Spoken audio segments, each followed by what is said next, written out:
네, 여러분 안녕하세요. 성북 50플러스 센터를 사랑하는 여러분 반갑습니다. 요즘 코로나19로 인해서 여러분들 많이 이제 힘들어하는 상황인데, 그러다 보니까 여행을 좋아하시는 분들은 여행을 마음대로 가지 못하고 또 여러 가지 답답한 마음을 가지고 계실 텐데, 제가 지금까지 이제 100일간의 세계 일주라는 제목으로 미국과 남미, 그 다음에 유럽에 대한 여행 얘기를 들려드렸는데요. 오늘은 한 군데를 꼭 집어서 여러분들이 정말 이 코로나19에 여러 가지 스트레스를 날려버릴 수 있는 아주 뛰어난 곳, 제가 가장 사랑하는 여행지인데요. 그것에 대한 얘기를 여러분들과 함께 할까 합니다. 여러분 이제 캐나다 로키 그러면은 대충 어디일까 하는 궁금증도 있겠지만, 그 캐나다 로키에 대한 얘기를 제가 지금부터 말씀드리겠습니다. 그래서 이 캐나다 로키 하면 험한 산이 있고 굉장히 트레킹하기 힘들고 어려운 곳으로 생각하는데 전혀 그렇지가 않습니다. 그래서 여러분들이 정말 50플러스들을 위해서 편안하면서 힐링할 수 있는 그러한 트레킹 여행을 지금부터 소개해 드리겠습니다. 오늘 처음 들어오신 분들을 위해서 저를 다시 한번 간단히 소개를 드릴까 합니다. 저는 은퇴 이후에 시니어 여행 작가와 여행 기획자가 되기 위해서 여행상점이라는 곳에서 다시 청춘 연구소장을 하고 있고요. 시니어들이 자유여행을 갈 수 있도록 하기 위해서 여행을 갈망하시는 분들을 모아서 클럽을 운영하고 있습니다. 그리고 여러 가지 이제 국외 인솔도 하고요. 또 글로벌 세계 문화에 대한 이곳저곳에 다니면서 또 여러분들처럼 이렇게 여행을 궁금증을 가지신 분들을 위해서 강의를 하고 있습니다. 그래서 가능하면 우리 시니어들이 이제 앞으로의 100세 시대를 맞이해서 여가 활동을 좀 즐길 수 있도록 하기 위해서 제가 최근에는 시니어들의 세계 자유여행 안내서라는 책으로 트래블 그레이라는 책을 저술해서 지금 시중에 나와 있습니다.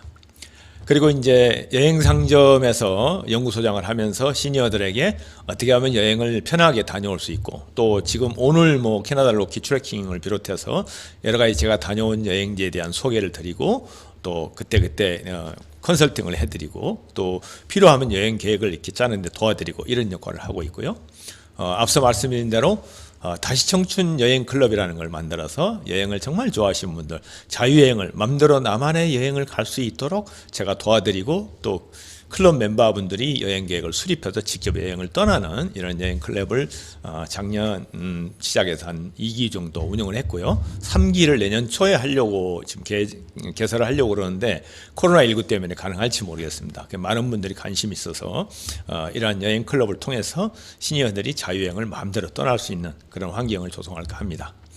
그리고 저는 이제 여행을 떠나면은 되게 대자연 속을 많이 여행을 합니다. 그래서 대자연 속에서 내가 만나는 거는 그 대자연의 앞에선 저를 발견하게 됩니다. 그러면서 저는 이제 이런 형태로 이제 아주 어떤 전율이 느끼는 아름다운 풍경 앞에서는 이런 표시를 하는데요. 이게 바로 이제 여행복이라는 제목을 붙여서 제가 여행복을 부탁해 하는 이제 소리를 지르는데요. 오른손에 있는 이 검지 손가락은 이러한 정말 경이롭고 아름다운 대자연을 지으시고 창조하신 조물주에 대한 감사합니다. 이런 정말 아름다운 이 대자연을 만드신 분에 대해서는 이런 곳에 가면 최소한 예의를 갖춰야 되지 않겠어요? 그리고 왼손의 검지 손가락은 아무리 이렇게 아름다운 대자연의 아름다움이 있더라도 내가 이곳을 생각해서 내 발로 이곳까지 걸어와서 이 대자연을 만나는 내 자신에 대한 감사거든요. 그래서 이게 두 개의 검지손가락을 지켜 세우면서 여행복을 외치고 합니다. 자, 그러면 여행복은 뭘까요? 이건 제가 만들어낸 용어인데요. 처음에 강의 때 제가 여러분들에게 소개시켰던 건데 다시 한번 리마인드하는 의미에서 여행복이란 여행과 행복을 혼합한 합성어입니다. 그래서 여행의 트래블과 행복이라는 블리스라는 용어가 있습니다. 그걸 합성해서 트래블리스라고 붙였는데요. 이게 영어 사전에도 없는 겁니다. 그럼 우리가 통상 행복 그러면은 해피니스를 먼저 생각이 되죠. 지금 여러분들하고 이렇게 여행 얘기를 나누는 이 순간에도 코로나 와중에도 여러분은 행복감을 느낄 거로 생각합니다. 저도 물론 행복하고요. 이러한 생활의 만족을 느끼는 상태를 우리가 해피니스라고 합니다. 그렇지만 영어에는 행복의 의미가 또 다른 게 있는데요. 더 없는 행복. 즉 의식과 영원히 행복한 상태, 최상의 행복한 상태를 블리스라고 하는 거죠. 그래서 블리스 속에는 해피니스가 포함되어 있는 영혼까지 행복함을 얘기합니다. 이런 느낌을 여행 가서 저는 느낄 때가 많거든요. 그래서 여행복이란 여행을 통해서 얻는 최상의 행복한 상태다. 저는 결국 이 여행복을 위해서 지금까지 유튜브도 시작을 했고요. 또 이런 강연을 시작하게 된 동기가 바로 이것입니다. 그래서 제가 다녀온 여행 기록은 지난번 100일간의 세계 일주에 소개해드렸던 남미 여행과 또 유럽 발칸반도 아드리아의 일주 여행, 그리고 미국 대륙 횡단 자동차 여행, 또 그다음에 오세아니아 주의 자유여행 이렇게 했지만, 그 여러 가지 여행 중에서 오늘 말씀드릴 거는 딱 집어서 캐나다 관광청에서 이제 저희 시니어들을 위해서 꽃중년 여행이라는 제목을 붙여서 트레킹 여행 이벤트를 시작했어요. 그게 2014년도에 했는데요. 그게 꼭 마치 저를 위한 여행인 것 같아가지고 제가 이곳에 응모를 했거든요. 그랬더니 무려 3,400대 1을 뚫고 제가 당첨이 됐어요. 그래서 캐나다 엘버타 관광청 주관으로 제가 캐나다 로키 여행을 갔다 왔는데요. 이제 풀리 모든 비용이나 이런 그 대접은 캐나다 엘버타 관광청에서 해줬고요. 캐나다 엘버타가 바로 캐나다 로키의 중심 있는 그 주입니다. 그래서 거기에 이제 이런 이제 캐나다 알버타의 이런 관광청 사이트인데요. 그래서 이렇게 이제 그 시니어 조선이라는 잡지사와 이제 서로 협업을 해가지고 국내에 있는 우리나라 캐나다 관광청 지사하고 시니어 조선이 주관을 해서 이렇게 이제 다녀온 기사가 시니어 조선에 실렸던, 그래서 이렇게 뭐 꿈의 여행지 캐나다로 떠나는 꽃중년 여행 해가지고 저하고 저희 이제 아내하고 또 절친하고 3명이 초청을 받아서 다녀왔던 얘기를 지금부터 해드리겠습니다. 자, 캐나다는 여러분이 잘 아시겠지만 정말 아름다운 동네죠. 이렇게 보시는 것처럼 1967년에 영국으로부터 독립해가지고, 그렇지만 영연방 국가입니다. 그래서 총독 형태로 있던 것을 이제 총리가 대행을 하고요. 아직도 영국과의 연방제를 운영하고 있죠. 수도는 오타와이고 크기는 세계 면적이 세계 2위입니다. 러시아 다음으로 큰 면적이고요. 인구는 그닥 많지 않아서 지금도 4천만 명이 되지 않다고 그래요. 이 넓은 땅에 4천만 명도 살지 않기 때문에 부럽지 않아요? 그리고 이제 그 GDP는 한 4만 5천 불 정도 지금 현재 된다고 합니다.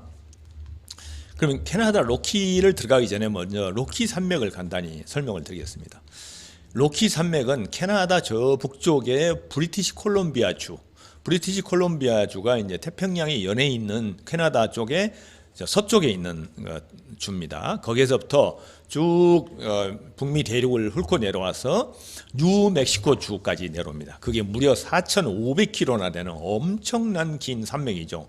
근데 이 산맥 자체가 너무 아름답습니다. 그래서 우리가 아는 알프스, 그 다음에 남미의 안데스 산맥과 또 다른 형태의 아름다움이 있거든요. 거기에는 이제 이 사진에서 보시는 것처럼 맨 꼭대기에는 만년설이 이렇게 뒤덮여 있고요. 대개 여기가 최고 높은 산이 4,400인데 평균 3,500 정도가 됩니다. 그래서 3,000m가 넘는 정말 고봉들이 즐비하게 이렇게 산맥을 이루고 있고요. 그 다음에 맨 꼭대기에는 이렇게 만년설이 있고, 그 다음에 약 2,200m까지는 스목 한계선이라고 그래가지고 정말 빽빽하게 꼿꼿이 솟은 이 침엽수림이 말도 못하게 울창하게 있습니다. 그리고 그 밑에 이제 1,000m나 1,500m 이 중턱에는 이렇게 아름다운 빙하 호수, 즉 빙하가 이제 옛날 녹아내리면서 만들었던 호수인데요. 그 아름다움이 이루 말할 수 없는 그러한 자연을 가진 곳이 바로 로키 산맥입니다. 그 중에 오늘 이제 여러분에게 말씀드릴 거는 캐나다 쪽의 로키입니다. 즉 캐나다 쪽의 로키는 아까 말씀드린 맨 서쪽에 있는 브리티시 콜롬비아 주와 그 바로 안쪽에 있는 엘버타 주가 주로 중심이 됩니다. 그래서 캐나다 로키 하는 이 전체가 국립공원으로 이제 조성이 되어 있는데요. 면적이 무려 19만 제곱평방킬로미터입니다. 그래서 남한의 약 1.9배, 거의 2배가 되죠. 우리나라보다는 조금 적은 규모가 전체가 국립공원입니다. 그래서 이곳에는 국립공원이 지도에서 보시는 것처럼 4군데가 있는데요. 브리티시 콜롬비아 쪽, 좀 안쪽에 있는 그 주에는 밴프 국립공원과 저스퍼 국립공원, 이제 대표적인 국립공원이죠. 그리고 약간 서쪽에 있는 거는 조그맣긴 하지만 요호 국립공원과 쿠투니 국립공원이 브리티시 콜롬비아 주에 속합니다. 그래서 이 산맥의 경계선, 즉 캐나다 로키의 경계선을 두고 국립공원이 무려 4개가 몰려 있는 것이죠. 그리고 이것은 역시 유네스코의 세계 자연유산으로 등재될 만큼 정말 아름다운 로키 산맥입니다. 자, 그러면 이제 캐나다 로키를 관광하려면 먼저 거점 도시가 바로 캘거리입니다. 그래서 저희 나라에서 이제 캘거리로 가기에는 아직도 아마 직항선이 없는 것 같은데요. 그래서 이제 밴쿠버를 거쳐서 가신 분도 있긴 한데, 밴쿠버로 가시게 되면 다시 비행기를 캘거리 쪽으로 타고 가셔야 됩니다. 아니면 자동차를 타고 가면은 약 9시간, 10시간을 가야 되기 때문에 캘거리로 되게 이제 그 캐나다 로키를 하는 분들이 입항을 하죠. 그러면은 캘거리 공항에서 그 좌측으로, 그러니까 서쪽으로 약 2시간 정도 가면은 밴프 국립공원을 만날 수가 있습니다. 그래서 캘거리만도 물론 볼거리가 많죠. 1988년도에 동계올림픽을 개최했던 곳이기 때문에 그 동네도 볼거리 있지만 이제 시작은 여기서부터 한다는 걸 알려드립니다. 그래서 이제 먼저 첫 번째 캐나다 로키의 가장 대표적인 국립공원이 바로 밴프 국립공원입니다. 그래서 밴프 국립공원은 캐나다 최초의 국립공원으로 1885년도에 지정이 됐어요. 이곳이 국립공원으로 지정이 된 역사는 이 캐나다 횡단 철도를 놓던 그 철도 공사를 하는 노동자들이 우연히 이 산맥을 이제 굴착하는 과정에서 온천을 발견하게 됐어요. 그래서 자연 온천을 여기서 발견하면서부터 아름다운 이제 그 산을 이제 탐험하기 시작하는 탐험가들이 몰려들었고, 그다음에 유럽의 유명한 이제 여행가들이 이곳으로 몰려들면서 이렇게 아름다운 곳이 있다는 것을 발견하게 됐던 거죠. 그래서 이곳의 관광 명소는 오른쪽 사진에 보시는 것처럼 레이크 루이스, 너무 아름답습니다. 정말 이게 정말 인간의 그 지상에 있는 호수가 이토록 아름다운지 실제 색깔이 이렇거든요. 제가 이제 사진으로 제가 찍은 사진인데 사실 실제 눈으로 보면 이보다 몇십 배 더 아름답습니다. 신비스럽기까지 하죠. 그게 이제 아까 말씀드린 만년설이 덮여 있는 저 멀리 산맥이 전부 3,000m가 넘는 고산이고요. 그 밑에 이제 아늑하게 이렇게 수목 한계선 안에 숲풀 속에 이런 빙하호수들이 있고, 그곳에 이제 가에 이렇게 호텔도 있고, 그 호숫가를 걷는 이러한 이제 여행이 바로 오늘 소개해드릴 밴프 트레킹입니다. 그래서 여러분들을 위한 트레킹이기 때문에 너무 이렇게 부담 갖지 마시고 한 번쯤 생각하시고 들으시면 좋겠습니다. 그래서 밴프는 지도에서 보시는 것처럼 캘거리 공항에서부터 137km 서쪽에 위치하고 있습니다. 그래서 캘거리 공항에서 내리면 캐나다 횡단도로 1번 도로를 타고 서쪽으로 한 2시간 정도 가면 되겠습니다. 그래서 밴프라는 동네는 이제 이렇게 돼 있는데요. 그 정말 그 캐나다 로키의 그 숲속에 이렇게 아름답고 아담한 도시가 이렇게 있습니다. 그래서 이게 이제 알버타주의 밴프 국립공원의 대표 도시가 바로 이 밴프인데요. 이렇게 정말 스위스풍의 이렇게 집들과 거기에 사는 인구는 작년 인구로 제가 최신 자료를 보니까 8,300명 정도밖에 되지 않아요. 근데 여기에 수백만 명이 몰려들거든요. 그래서 참 이 작은 도시에서 어떻게 그렇게 많은 관광객을 맞이할 수 있는지. 그리고 기본적인 고도가 여기는 1,383m입니다. 그래서 기본적으로 한 2,000m 이렇게 산을 올라가는 경우가 가끔 있는데, 트레킹으로 그렇게 힘들지 않게 올라갈 수 있는 기본적인 고도가 저희 1,400m 정도 된다는 걸 알고 가시면 되겠습니다. 그래 이제 밴프 국립공원에 가면은 이거 정말 제가 이 아마추어인 여행가인 제가 찍은 사진들인데요. 정말 이렇게 아름답습니다. 이 호수를 보면요, 특히 여성분들, 제가 그래서 이곳을 다녀온 다음에 물론 이제 저는 이제 저희 가족과 같이 갔기 때문에 저희 가족은 이걸 2번 갔었거든요. 그런데 많은 친구분들이나 지인들에게 이곳을 이제 특히 부부 동반으로, 특히 부인들에게 또 여자친구들에게 권해드렸는데, 다녀오셔서 그 여행 후기가 전부 100% 만족했답니다. 그래서 어떤 분은 이 약효가 한 4, 5년 간다고 그러더라고요. 그래서 정말 아름다운 곳이기 때문에 부부간이나 안 그러면 여성분들과 함께 이렇게 같이 함께 여행을 하고 트레킹하고, 또 이 호수에서, 이 아름다운 호수에서 다는 아니지만 일부 대부분 호수에서는 보트나 또 카누 같은 걸 탈 수가 있습니다. 그래서 이게 고즈넉한 이런 분위기에서 잔잔한 호수를 바라보면서 이렇게 뭐 크루즈를 한다든가 아니면 요트나 카누를 타시는 거, 이건 정말 아름다운 그런 곳입니다. 그래서 이 밴프 국립공원 중에서 가장 제가 보기에는 아름답다 하고 저희 가족도 가장 감탄했던 페이토 호수를 제가 영상으로 한번 남겨왔습니다. 한번 보시기 바랍니다. 정말 이런 모습인데요. 이게 숲속에 있다고 생각해 보세요. 이 색깔은요. 정말 잉크를 풀어놓은 것 같은데 이게 실질적으로 제가 카메라에 다 담지 못해서 그렇지 실제 가서 보면요. 정말 푸른 뭐 잉크색이 쫙 있고요. 이게 이제 우리가 갔을 때 약간 흐린 날씨에서 보는 풍경인데요. 맑은 날씨 또는 여름, 겨울, 가을 다 색깔이 다르다고 그래요. 그래서 이게 이제 어떤 연유냐 했더니 이게 그 빙하 호수다 보니까 이 속에 사는 작은 박테리아 같은 이러한 그 세균들이라든가 또 미세한 미생물들이 살면서 그때그때 햇빛의 양에 따라서 계절에 따라서 색깔을 달리한다고 그럽니다. 정말 여기에 한번 가시고 나면은 저희 집사람 같은 경우는 아예 떠날 줄 모르더라고요. 한참 여기에 빠져가지고. 그래서 여러분들이 이제 좀 시간이 된다면 이런 호숫가를 이렇게 도시락을 싸고 이렇게 배낭 여행을 한번 해본다는 것 정말 좋은 여행이 될 겁니다. 그래서 이런 곳을 주로 걷는 것이 캐나다 로키의 트레킹이다. 절대 저 높은 고산을 올라가는 게 아닙니다. 그렇게 알고 지나가시면 되겠습니다.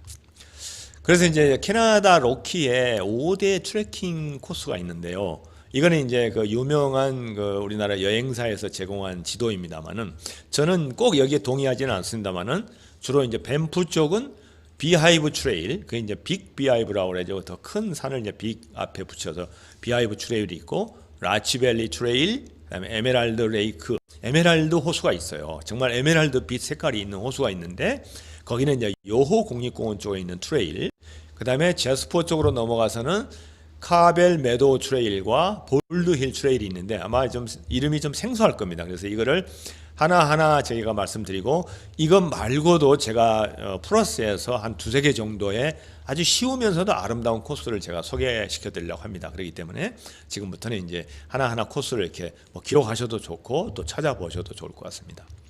자, 맨 먼저 제가 이제 여러분한테 권하고 싶은 거는 빅 비하이브 트레킹입니다. 이곳은 이제 밴프 시내에서 약 40분 정도 가면은 레이크 루이스라고 해가지고 보시는 것처럼 이렇게 정말 아름다운, 제가 첫 그 강의 시작하기 전에 첫 장면으로 보여드렸던 그곳이 바로 레이크 루이스인데요. 정말 뒤에는 저렇게 그 설산과 빙하, 저게 이제 빅토리아 빙하 산인데요. 저게 5,000m가 되는 산입니다. 그걸 앞에 보면서 호수가 이 고즈넉하게 이 침엽스림 속에 이렇게 둘러싸여 있거든요. 거기에 저렇게 아름다운 샤토 레이크 루이스 호텔이 있습니다. 아주 이게 캐나다 밴프에서는 최고 인기 있는 호텔인데요. 여기를 가시려면 최소한 6개월 전에는 예약을 하셔야 됩니다. 그렇지 않으면 방을 얻을 수가 없어요. 조금 비싸긴 한데 가서 주무셔 보시면은 그만큼의 가치가 있다고 보죠. 그러면 이제 이 레이크 루이스 호텔에서 오른쪽으로 살짝 보면 이 왼쪽 사진을 보시는 것처럼 빅 비하이브 봉우리가 이렇게 참 신비한 모습인데, 비하이브가 뭐냐면 벌집이라는 거거든요. 커다란 벌집이 이렇게 놓여 있는 것처럼 형태의 산이 있어요. 저기를 오르는 거거든요. 이게 뭐 많이 올라갈 것 같지만은 실제 고도차로는 약 200m, 300m만 올라가면은 충분히 올라갈 수 있는 곳입니다. 딱 길이 이렇게 트레킹 코스가 있거든요. 그래서 빅 비하이브 정상까지 가는 거는 레이크 루이스 호텔에서 약 4시간 걸립니다. 왕복이죠. 10km 정도 왔다 갔다 하는 거거든요. 그래서 도시락 하나 싸들고 이렇게 이 경치를 찾아서 이렇게 걸어서 올라가시면 누구든지 다 올라갈 수가 있습니다. 그래서 전혀 여기에 무슨 뭐 체력이 뭐 저질 체력이라고 해서 생각하지 마시고요. 웬만한 사람은 다 올라갈 수 있도록 이게 캐나다의 트레킹 코스는 우리나라처럼 막 고발 이렇게 막 급경사로 올라가는 길이 아니고 막 계단이 많은 것도 아니고 이게 S자로 지그재그로 해서 이게 무난하게 올라갈 수 있도록, 말도 올라갑니다. 이게 힘드신 분은 말을 타고 올라가셔도 돼요. 그렇기 때문에 전혀 부담 가지지 않으셔도 되고요. 그 다음에 이제 두 번째 코스는 그 지도에 보시는 것처럼 레이크 루이스가 이렇게 길게 이렇게 뻗어 있는데요. 맨 끝에 레이크 루이스 뒷면에 있는 게 아까 말씀드린 빅토리아 빙하 보인다고 그랬잖아요. 그곳이 이제 6개의 빙하를 볼 수 있다고 해서 식스 글레이셔라고 하는데요. 그래서 그 편편한 길을 따라서 이 레이크 루이스 후면에 있는 계곡을 따라서 마지막에 있는 찻집이 있어요. 그 찻집까지 다녀오는 코스인데 이거는 약 1시간 정도 더 고려하셔야 됩니다. 그래서 두 개를 한꺼번에 하실 수도 있어요. 그래서 레이크 루이스 호텔에 출발해서 오른쪽으로 티하우스를 거쳐서 빅비아 하이브를 올라간 다음에 다시 내려오는 길에 그 레이크 루이스 뒷면으로 해서 쭉 가시면은 두 개의 코스를 한꺼번에 할 수 있다. 하루면 충분합니다. 그래서 도시락 하나 싸가지고 사목사목에 걸어가면서 또 중간에 아름다운 곳에서 도시락도 먹고 이러면서 오시면 충분한 정말 최고의 트레킹 코스입니다. 그래서 이제 가는 길을 제가 소개시켜드리면 이렇습니다. 샤또 레이크 루이스 호텔이라고 그러는데요. 그 후문 쪽으로 해가지고 이게 이제 후문 쪽인데요. 후문 쪽이 레이크 루이스가 보이는 그곳입니다. 그래서 레이크 루이스를 감상하시고 그곳에서부터 루이스 호텔에서 오른쪽으로 이렇게 정말 길이 이렇게 나 있거든요. 길이 다 이런 길이에요. 정말 20m, 30m가 넘는 침엽수렴이 양옆에 이렇게 우거져 있고 그 사이를 걷는 겁니다. 그래서 그냥 걸어가는 것만으로도 힐링이 되는 그런 코스입니다. 그리고 이제 이런 코스로 가다 보면은 미러 레이크라고 그래가지고 저 거울처럼 저 빅비 하이브 풍경이 호수에 비치는데요. 제가 그걸 이제 화면에 넣지는 않았지만 조그마한 호수에 저 빅비 하이브의 이 벌집 모양이 그대로 투영되는 호수가 있다고 그래서 이거를 이제 미러 레이크라고 그러는데 그것이 한 중간 지점쯤 됩니다. 그래서 그걸 거쳐서 올라가면 되고요. 그러면 이제 한 그 마지막 그 빅비 하이브 오르기 전에는 또 아름다운 호수가 하나 있는데 아그네스 호수라고 그러는데요. 여기도 너무 아름답습니다. 그래서 우리가 갔을 때가 7월 초였는데도 아직도 이렇게 눈이 이렇게 얼음이 이렇게 호수에 둥둥 떠다니는 그런 모습이었는데요. 이런 풍경을 보면서 걸어간다고 한번 생각을 해보세요. 정말 이 모든 세상의 시름이 아마 어쩌면은 코로나19 이때 가면 좋을 텐데 지금 해외여행을 갈 수가 없어. 그런데 모든 그 뭐 병균까지도 다 아마 없어질 그런 아마 아름다운 곳이기 때문에 마음이 아주 툭 터지는 그런 곳입니다. 그리고 이제 중간쯤 가다 보니까 이렇게 그 투어하기 힘드신 분들은 말을 타고 오신 분들이 있어요. 그래서 말이 올라갈 수 있는 길이기 때문에 전혀 걱정 안 하셔도 된다. 그리고 이제 오른쪽으로 보이는 레이크 루이스 그러니까 반대쪽에 있는 이 페어뷰 산이 있는데요. 여러분 백두산 높이가 얼마죠? 대부분 초등학교 때부터 아마 배워서 알 건데요. 이 산의 높이가 백두산의 높이입니다. 그러니까 2743m인데요. 굉장히 높은 산을 그냥 옆에 보면서 걸어가는 겁니다. 왜냐하면 시작점 자체가 1800m에서 시작하거든요. 그러다 보니까 거의 한 조금만 올라가면은 이 고도가 이렇게 높은 산을 이렇게 옆으로 보면서 걸어가는데 정말 장관이거든요. 그래서 이런 곳을 편안하게 걸을 수 있는 트레킹이다 생각하시면 되겠습니다. 그리고 이제 제가 캐나다 로키 트레킹에서 버킷리스트 1번으로 꽂았던 장면이 바로 이곳입니다. 이것이 바로 이제 빅비 하이브 정상에서 내려다본 레이크 루이스와 캐나다 로키 전경입니다. 정말 이 장면을 보는 순간에 버킷리스트를 이뤘다 하는 그러한 이제 그 여행복을 느끼는 순간도 되지만 너무 참 좋았고요. 여기서 만났던 캐나다 교포분들하고 거기서 한참 이제 담화를 나누고 여러 가지 캐나다에 대한 이제 얘기를 하고 내려왔습니다만은 정말 이 장면을 꼭 한번 연출해 보시기 바랍니다. 그래서 그곳의 장면을 동영상으로 한번 보시겠습니다. 정말 다시 보니까 저도 마음이 뭉클해지는데요. 어떻게 호수 색깔이 저럴 수가 있죠? 그리고 오른쪽으로는 백두산 높이인 페어뷰 산을 이렇게 정면에서 볼 수가 있습니다. 저 산 자체도요 너무 아름답고요. 저걸 우리가 우리 같이 아마추어들이 올 수는 없지만 이런 산을 옆에 두고 볼 수 있고 이런 길을 걸을 수 있다는 거, 자연이 이렇게 아름다울 수가 있는가 하는 그러한 느낌을 가지는 곳이 바로 이 빅비 하이브로 오르게 되면 이런 풍경을 보게 됩니다. 그래서 여러분들 꼭 한번 캐나다 로키에 가시면 밴프에서 시작되는 이 레이크 루이스를 한 바퀴 돌고 올라가는 이 빅비 하이브 트레킹 꼭 기억해 두셨다가 꼭 한번 실천하시기 바랍니다. 자, 두 번째는 라치밸리 트레킹입니다. 이거는 두 번째라기보다도 거의 빅비 하이브가 맞먹는 대표적인 그 5대 트레킹 중에 하나 들어갔는데요. 라치라는 거는 모레인 호수 로치에서부터 출발하는데요. 정말 이 레이크 루이스와 쌍벽을 이루는 호수가 모레인 호수라고 합니다. 모레인이 뭐냐면은 말 그대로 빙하가 생기면서 생긴 돌들이에요. 빙하가 지나가면서 만들어낸 돌 조각을 모레인이라고 그러거든요. 그래서 그러한 호수, 모레인이 많은 호수인데 너무 아름다워요. 거기서부터 출발하는 코스인데 여기도 두 개의 코스가 있어요. 센트럴 패스로 해서 오른쪽으로 이렇게 급격하게 올라가는 휘어서 올라가는 코스가 하나 있고요. 하나는 그냥 쭉 지나가면서 보는 이런 코스가 있는데요. 여기에는 특징이 이 호수 옆으로 텐픽스라는 곳이 있는데요. 텐픽스가 뭐냐면 10개의 봉우리라는 거죠. 10개의 봉우리가 저렇게 암석으로 돼 있는, 그러면서 이게 눈 덮인 눈 봉우리를 계속 가면서 보고 걸어가는 코스입니다. 이거 정말 저는 추천합니다. 저는 오히려 이 센트럴 패스보다는 이 에펠 호수로 가는 텐픽스 트레일을 저는 권하는데요. 한번 보실까요? 근데 특히 이곳은 가을철이 되면 앞에 얘기한 라치 밸리라고 그랬잖아요. 라치가 뭐냐면 낙엽성입니다. 낙엽성. 이 낙엽성은 많은 침엽수림이 아닌, 침엽수가 아닌 화렵수거든요. 그래서 잎사귀가 침엽수처럼 소나무처럼 생겼는데 가을이 되면 잎사귀가 노랗게 물들어요.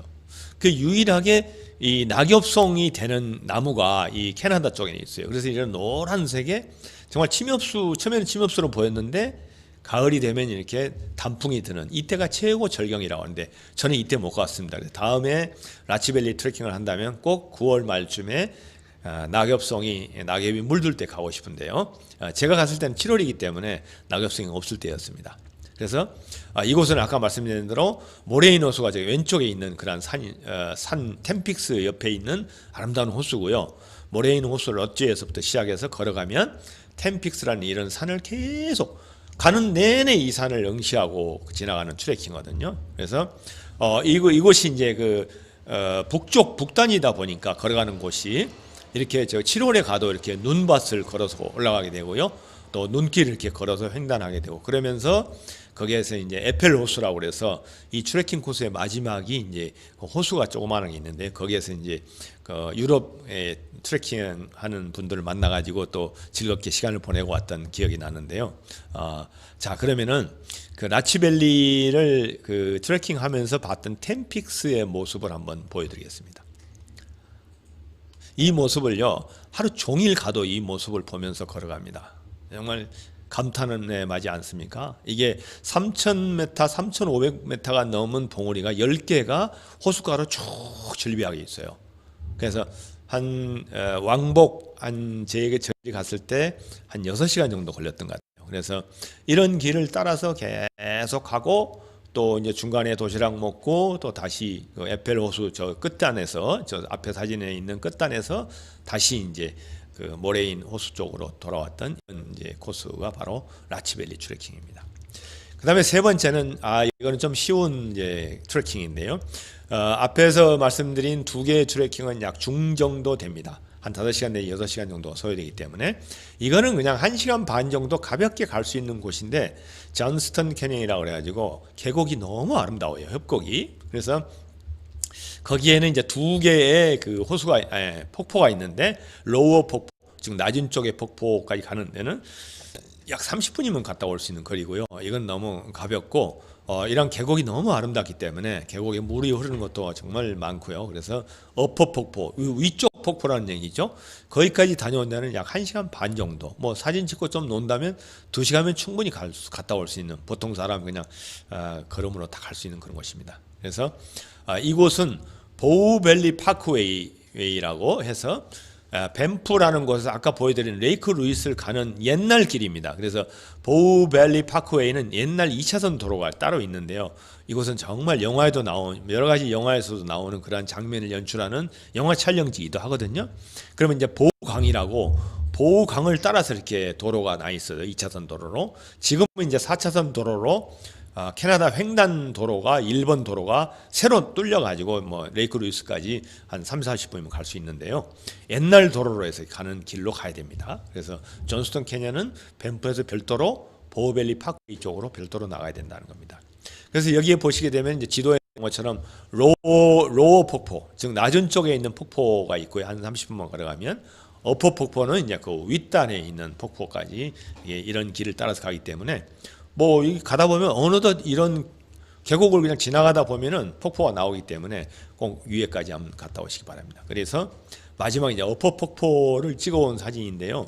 한 거의 20m 가까이 되는 폭포의 낙차를 보이는 곳인데 저 위에까지도 계속 트레킹을 할 수 있습니다. 그래서 이 폭포의 원천 강이 있는 데까지 갈 수 있는데요. 제가 이제 폭포 밑에서 찍었던 장면인데 이 지역이 아주 이렇게 특이한 특색을 가진 지대다 보니까 걸어가는 내내 이러한 것을 볼 수가 있고 이 수량이 만만치 않습니다. 그래서 이 계곡 자체가 너무 아름다워요. 그래서 그 가는 길을 이렇게 더듬어서 쭉 가다 보면은 쉽게 갈 수 있는 곳입니다. 그래서 존스턴 캐년 폭포까지 가는 트레일은 이건 뭐 트레킹이라 보다는 그냥 둘레길 가신다고 생각하시면 돼요. 그래서 이런 코스도 여러 개 제가 이제 소개를 시켜드리겠습니다. 이렇게 굉장히 수량이 많은 계곡입니다. 그래서 이 계곡 사이로 이렇게 이제 잔도가 돼 있고 이런 트레킹 코스가 돼 있기 때문에 쉽게 찾아갈 수가 있는 그런 코스입니다. 그 다음에 이제 두 번째, 이제 밴프에서 레이크 루이스를 거쳐가다 보면 골든이라는 동네가 나오는데요. 이 골든 쪽은 이제 아까 말씀드린 엘버타 주가 아니라 브리티시 콜럼비아 주입니다. 그래서 거기에 대표적인 국립공원이 바로 요호 국립공원인데요. 여기 사진에 보시는 것처럼 이곳이 바로 에메랄드 호수입니다. 제가 카메라가 좀 현찮아서 제대로 빛깔을 다 못 냈지만 호수색이 정말 에메랄드 색깔이에요. 정말 호수가 너무 아름답고요. 아까 했던 루이스는 이제 밴프에서 대표적인 호수고 이곳은 이제 요호 국립공원에서 대표적인 호수인데요. 이 호수를 중심으로 한 또 관광 또 여행할 곳이 많습니다. 그래서 이곳에는 저렇게 이제 에메랄드 호수도 있고 그 에메랄드 호수에 롯지가 있어요. 롯지 여러분 아시죠? 그 호수가에 있는 숙소죠, 숙소. 펜션이라고 보시면 돼요. 근데 이곳이 너무 아름다워서 에메랄드 롯지를 하룻밤 자고 싶다 하면 숙박 여기도 마찬가지 최소한 6개월 전에 예약을 하지 않으면 롯지가 많지 않거든요. 한 열 몇 개 정도 되는 것 같아요, 방이요. 그래서 미리 예약을 하셔야 되고 이곳에서는 이렇게 이제 카누도 즐길 수 있고 바로 옆 부분에 가면은 내추럴 브리치라고 그래가지고 자연이 이렇게 울창한 자연스러운 어떤 다리를 만들고 있는 이런 폭포도 볼 수가 있습니다. 그래서 그 에메랄드 호수를 찍어온 사진 한번 잠깐 보시겠습니다. 정말 이런 모습이거든요. 이 아침 나절에 가면 이렇게 물결이 하나도 없습니다. 제가 이제 아침 나절에 이제 그 숙소에서 이렇게 찍어온 사진인데요. 정말 거울을 그대로 댄 듯한 그런 아름다움입니다.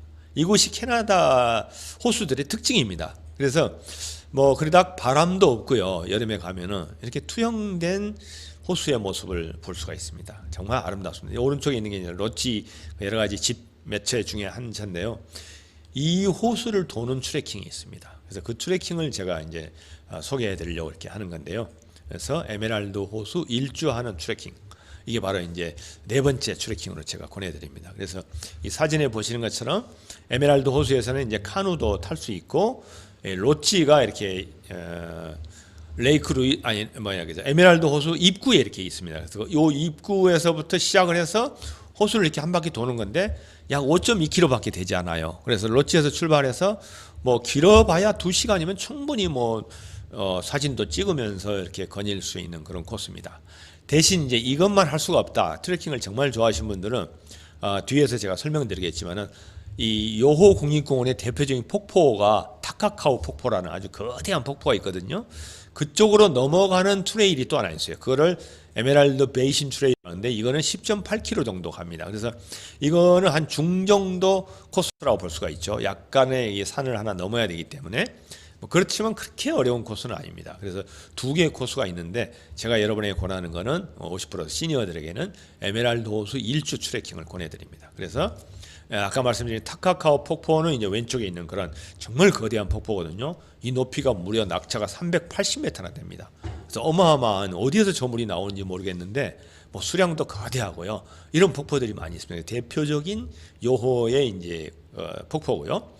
오른쪽 위에 있는 오하라 호수는 에메랄드 호수하고는 좀 떨어져 있는데 이곳은 별도로 트레킹을 해서 별도로 걸어가서 신청을 해야 되는 곳입니다. 그래서 여기도 너무 아름다운 곳인데 이곳은 그곳에 가서 하룻밤을 자고 와야지만 마무리되는 굉장히 거리가 멉니다. 그래서 약 10km 정도를 걸어가면 저런 호수가 있는데 거기서 자지 않으면 그날 돌아올 수가 없어요. 그래서 거기에 롯지가 있는데 숙소가 베드가 몇 개 안 돼요. 그래서 이곳은 별도로 신청을 해서 가야 되기 때문에 상당히 어렵습니다. 그래서 오하라 호수까지 가시겠다 그러면은 별도의 또 트레킹 코스를 시간을 잡아야 된다 하는 말씀을 드립니다. 그래서 타카카오 폭포를 제가 찍어 왔는데요. 정말 밑에까지 내려가 볼 수 있거든요. 정말 대단합니다. 이 380m의 폭포가 내리 꽂는데요. 수량도 어마무시하고 이 일대가 전체 이렇게 이제 뭐랄까 폭포에서 나오는 이제 뭐랄까요, 연기로 이렇게 연기가 아니죠. 이런 거 이제 안개처럼 이렇게 끼는데 정말 아름다운 곳입니다. 그래서 이곳까지 걸 수도 있고 차로도 이곳에 갈 수가 있습니다. 그래서 거기까지 여러분들이 꼭 다녀오시길 바랍니다. 이렇게 해서 제가 이제 요호 국립공원을 말씀드리는데, 요호 국립공원을 대부분 분들이 스킵하고 지나가시는 분들이 많아요. 그래서 밴프에만도 뭐 아름다운 호수들이 뭐 10개 이상이 되기 때문에 그 아름다운 호수들을 다 구경하기도 바쁘지만, 요호도 아까 말씀드린 대로 제가 뒤에 보시는 것처럼 에메랄드 호수뿐만 아니라 이 오하라 호수까지 계획을 잡으시면, 오하라 호수까지를 뭐 이제 신청하는 게 어렵다고 그러면은 한 번 정도는, 만약에 이곳에 로지를 구하기 어렵다, 이곳은 많은 사람들이 가는 것이 없고 그다음에 차로 들어가기도 쉽지 않아요. 어쩌다 한 번씩 하루에 2번 정도 요호 국립공원 입구에서 셔틀이 운영되는데, 그 셔틀도 예약을 해야 됩니다. 그래서 굉장히 가기 어려워서 대부분 사람들이 약 15km 정도 가는 거리를 아예 걸어서 가시는 분들이 많아요. 그래서 여기에 오하라 호수까지 가는 트레킹 코스를 가시려면 아예 그냥 캠핑을 한번 하는 것도 괜찮을 것 같아요. 그래서 그런데 제가 보는 50 플러스 분들 체력이 좀 되지 않거나 이런 야영을 많이 해보시지 않은 분들에게는 좀 권하고 싶지는 않습니다. 그래서 이곳을 가시려면 철저하게 계획을 하셔서 아까 말씀드린 에메랄드 호수를 일주하는 트레킹을 하시고 별도 한 이틀 정도 잡으셔가지고 오하라 호수를 가시는 게 좋겠다, 이런 말씀을 드립니다. 자, 그 다음에 이제 세 번째는 제스퍼 국립공원입니다. 제스퍼 국립공원 조금만 더 설명드리고 쉬는 시간을 갖겠습니다. 밴프 국립공원은 아까 말씀드린 대로 캘거리에서 약 137km 떨어진 밴프를 중심으로 한 국립공원이었고요.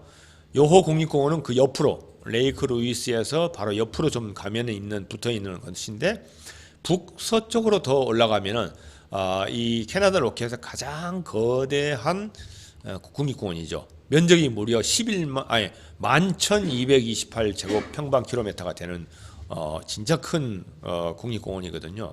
이곳은 이제 제스퍼 국립공원이라고 그러는데, 제스퍼라는 동네를 중심으로 해가지고 여기에도 정말 대자연이 펼쳐 있는 그런 곳입니다. 여기 이제 첫 번째 제가 대표 사진으로 올린 스피릿 아일랜드라는 곳인데요. 말 그대로 정신이 바짝 나는 그런 이제 섬이라는 곳이죠. 이 스피릿 아일랜드가 캐나다의 로키를 대표하는 그림 엽서에 나오는 대표 사시입니다. 그래서 가장 대표적인 바로 이 아일랜드인데요. 이 섬이 뭐냐 하면은 말린 호수라고 그러고요. 말린다는 게 말리는 게 아니라 단어가 말린이라는 것인데요. 말린 호수 안에 있는 조그마한 섬이거든요.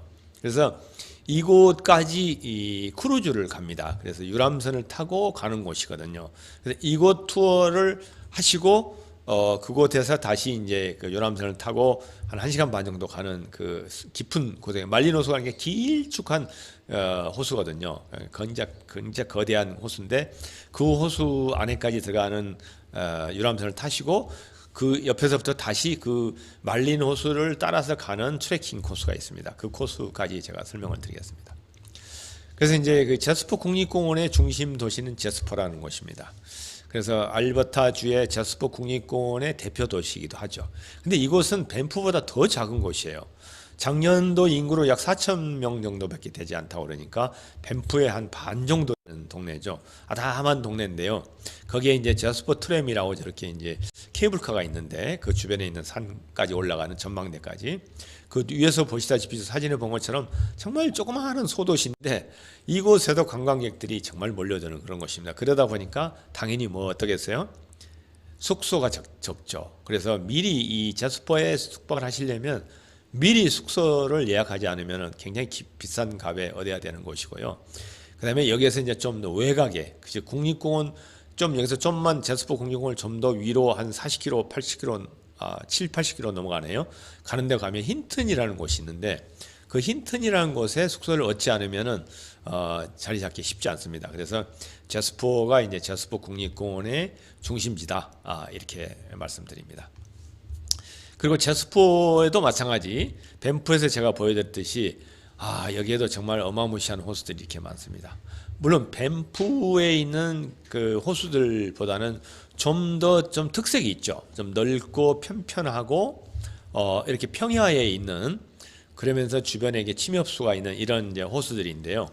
그런 호수뿐만 아니라 앞에서 말씀드린 말린 호수라든가 메디슨 호수, 이런 호수들은 정말 이 3,000m가 넘는 이 고봉들 사이에 이렇게 있어가지고 정말 아름다운 호수거든요. 그래서 이 정도까지 제가 이제 제스퍼 국립공원에 대한 소개를 간단히 드리고요.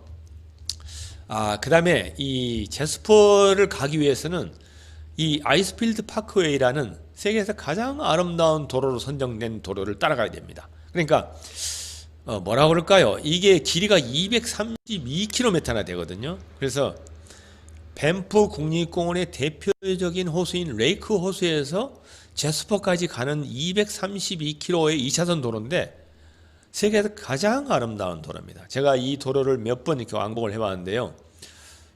정말 아름다운 도로입니다. 그래서 엘버타 주의 93번 도로인데요. 이 도로는 그러니까 지루하지 않은 거죠. 한 3시간 정도를 달리는데 아래 사진이 있는 것처럼 이렇게 계곡 사이로 2차선 도로가 나 있고 양옆에는 침엽수림이 이렇게 울창해 있고 또 곳곳에 그 계곡 사이사이에는 아까 보여드린 그 아름다운 호수들, 이런 호수들이 곳곳에 있어요. 그래서 들려서 호수를 보고 다시 달리고 이런 길입니다. 그래서 이 도로는 제가 한번 간단히 보여드릴 텐데요. 다 찍어오지는 못했어요. 그래서 이 도로를 달리고 제스퍼까지 가기 때문에 이 캐나다 로키의 트레킹은 단지 트레킹만이 아니라 즉 온 그 여행 기간 내 대자연 속에 푹 빠져서 시간을 보내는 곳이다, 이렇게 생각하시면 되겠습니다. 자, 제가 단편적이지만 찍어왔던 이 아이스필드 파크웨이를 달리는 도로를 한번 보여드리고 이번 시간은 이것으로 간단히 마치고요.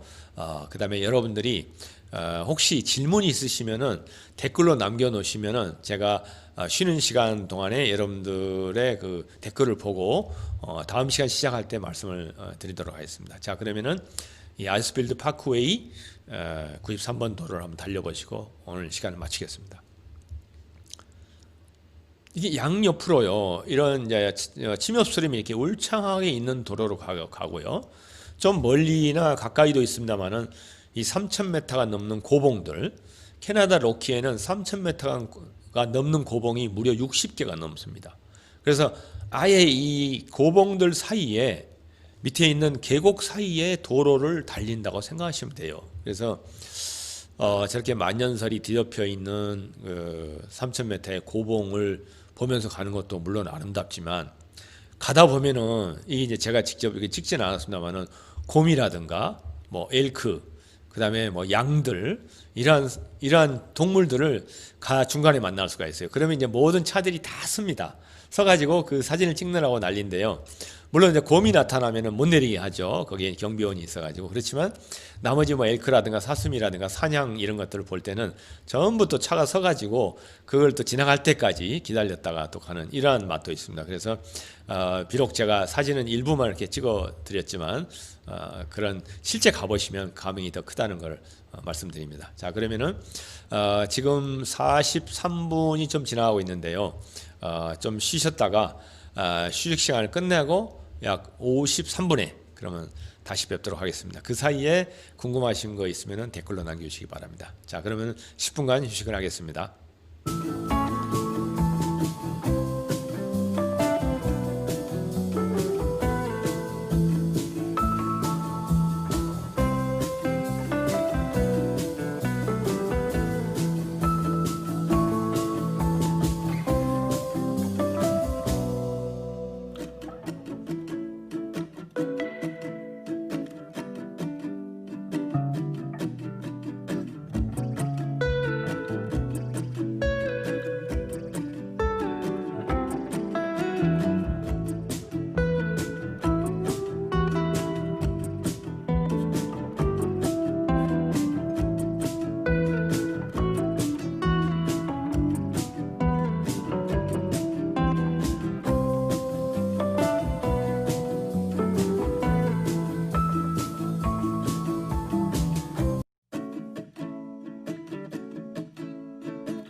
네, 여러분 짧은 시간이지만 잘 쉬셨나요? 잠깐 그 댓글을 통해서 이게 질문을 하신 분들이 있었는데 제가 댓글을 달았습니다만은 다 보지 못하신 분들 위해서 한번 말씀드리겠습니다. 첫 번째 그 댓글을 달아주신 분은 기간이 얼마나 걸렸냐 이렇게 말씀하시는데 제가 앞에 이제 말씀드린 캐나다 관광청 초청 여행 때는 일주일간이었습니다. 그래서 오로지 이제 트레킹만 했던 거거든요. 그래서 트레킹을 일주일 사이에 매일 그러니까 5번 정도 했던 것 같은데 트레킹만 했던 게 일주일이고 좀 너무 짧아요, 사실. 그래서 제가 댓글에도 달았습니다만은 이번 시간에 여러분들이 이 캐나다 로키를 제대로 즐길 수 있는 최소한의 시간 해서 2주일 코스를 제가 대략적인 계획을 잡아서 소개를 할 겁니다. 그래서 그렇게 한번 해보시면 좋겠고요. 왜냐하면은 저 같은 경우는 사실 캐나다 로키를 먼저 지난번에 말씀드린 북미 횡단할 때 미국 캐나다를 횡단 여행할 때 캐나다에서 한 일주일간 시간을 보냈었거든요. 그때는 트레킹을 한 게 아니라 단지 이제 투어만 했던 거예요. 그래서 곳곳에 호수를 찾아간다든가 아름다운 곳에서 뭐 맛있는 걸 먹는다든가 이런 여행을 하는데 그때도 한 일주일 있었거든요. 근데 그때도 제가 이제 많이 이제 좀 부족하다 해가지고 다음에 다시 여행을 오면 꼭 트레킹을 한번 해보고 싶다 하는 걸 이제 계획을 했었는데 마치 그 여행을 다녀온 3년 후에 이 캐나다 관광청에서 어떻게 보면은 저를 위한 여행 공모를 냈던 거죠. 그래서 그 공모를 제가 이제 그 정말 진심으로 제가 가고 싶다 하는 마음을 담아서 또 그 3년 전에 다녀온 제 자유여행 때 다녀왔던 로키에 대한 소개도 같이 해서 응모를 했는데 하여튼 제가 당첨이 됐어요. 무려 3,400대 1을 뚫었는데 지금도 너무 감사하죠. 그래서 그 두 번째 캐나다 관광청 초청으로 갔을 때는 온전히 트레킹만 했거든요. 그래서 그 두 개를 합쳐서 제가 2주일 코스로 제가 이제 제안을 해드릴 텐데 좀 이따 한번 지켜보시죠. 그리고 또 한 분의 댓글은 지금 제가 5번째 강의를 하고 있는데요. 성북 50% 센터에서 앞에 100일간의 세계 일주에서는 너무 큰 대륙을 뭐 40일씩 한 달씩 다녀온 이런 여행을 소개하다 보니까 시간이 너무 짧았어요. 사실 2시간이라 하지만은 또 앞뒤에 준비하시는 시간도 있고 또 뒤에 또 강의하신 분들 그래서 대략 한 1시간 반 정도 시간에 끝내야 되는 상황이 돼서 정말 너무 주마간산식으로 제가 말씀을 드렸는데 다시 한번 예를 들어서 성북 50% 센터에 제가 강의할 수 있는 기회가 생긴다면 그때는 오늘처럼 이렇게 한 지역별로 곳곳에 정말 아름다운 곳이 너무 많거든요. 그래서 각 지역별로 특별한 곳을 여행을 정말 여러분들이 꾸려서 갈 수 있는 한 일주일, 2주일 코스로 해서 다시 한번 소개할 수 있는 기회가 되면 고맙겠습니다. 자, 그러면은 지난 시간에 이어서 계속해서 캐나다 로키 트레킹 여행을 시작하겠습니다. 자, 이제 앞서서 그 아이스필드 파크웨이라는 정말 세상에서 가장 아름다운 자동차 도로 93번 도로를 한번 달려봤잖아요. 근데 그건 정말 일부고요. 달리다 보면은 이런 호수를 만나게 되는데요. 대부분 이 캐나다 로키를 다녀오신 분들이 이 호수를 다 모르고 스킵해서 지나가 버리더라고요. 그러니까 230m를 자동차로 달리다 보니까 뭐 간판을 제대로 보지 않거나 사전에 공부를 하고 가지 않으면은 몇 개 호수만 들리고 그냥 스킵해서 자동차 타고 제스퍼까지 가기 바쁩니다. 그런데 제가 여러분에게 팁을 드립니다. 오늘 강의하신 분들에게만 제가 드리는 건데요. 워터파워 레이크라고 그래가지고요. 저희들이 아침 일찍 일어나서 이제 제스퍼 쪽으로 갔었거든요. 레이크 루이스에 있는 그 아주 아름다운 호텔에서 자고 제스퍼를 향해서 아침 일찍 가면서 이 호수의 아침을 광경을 봤는데요. 일단 한번 광경을 한번 보시죠.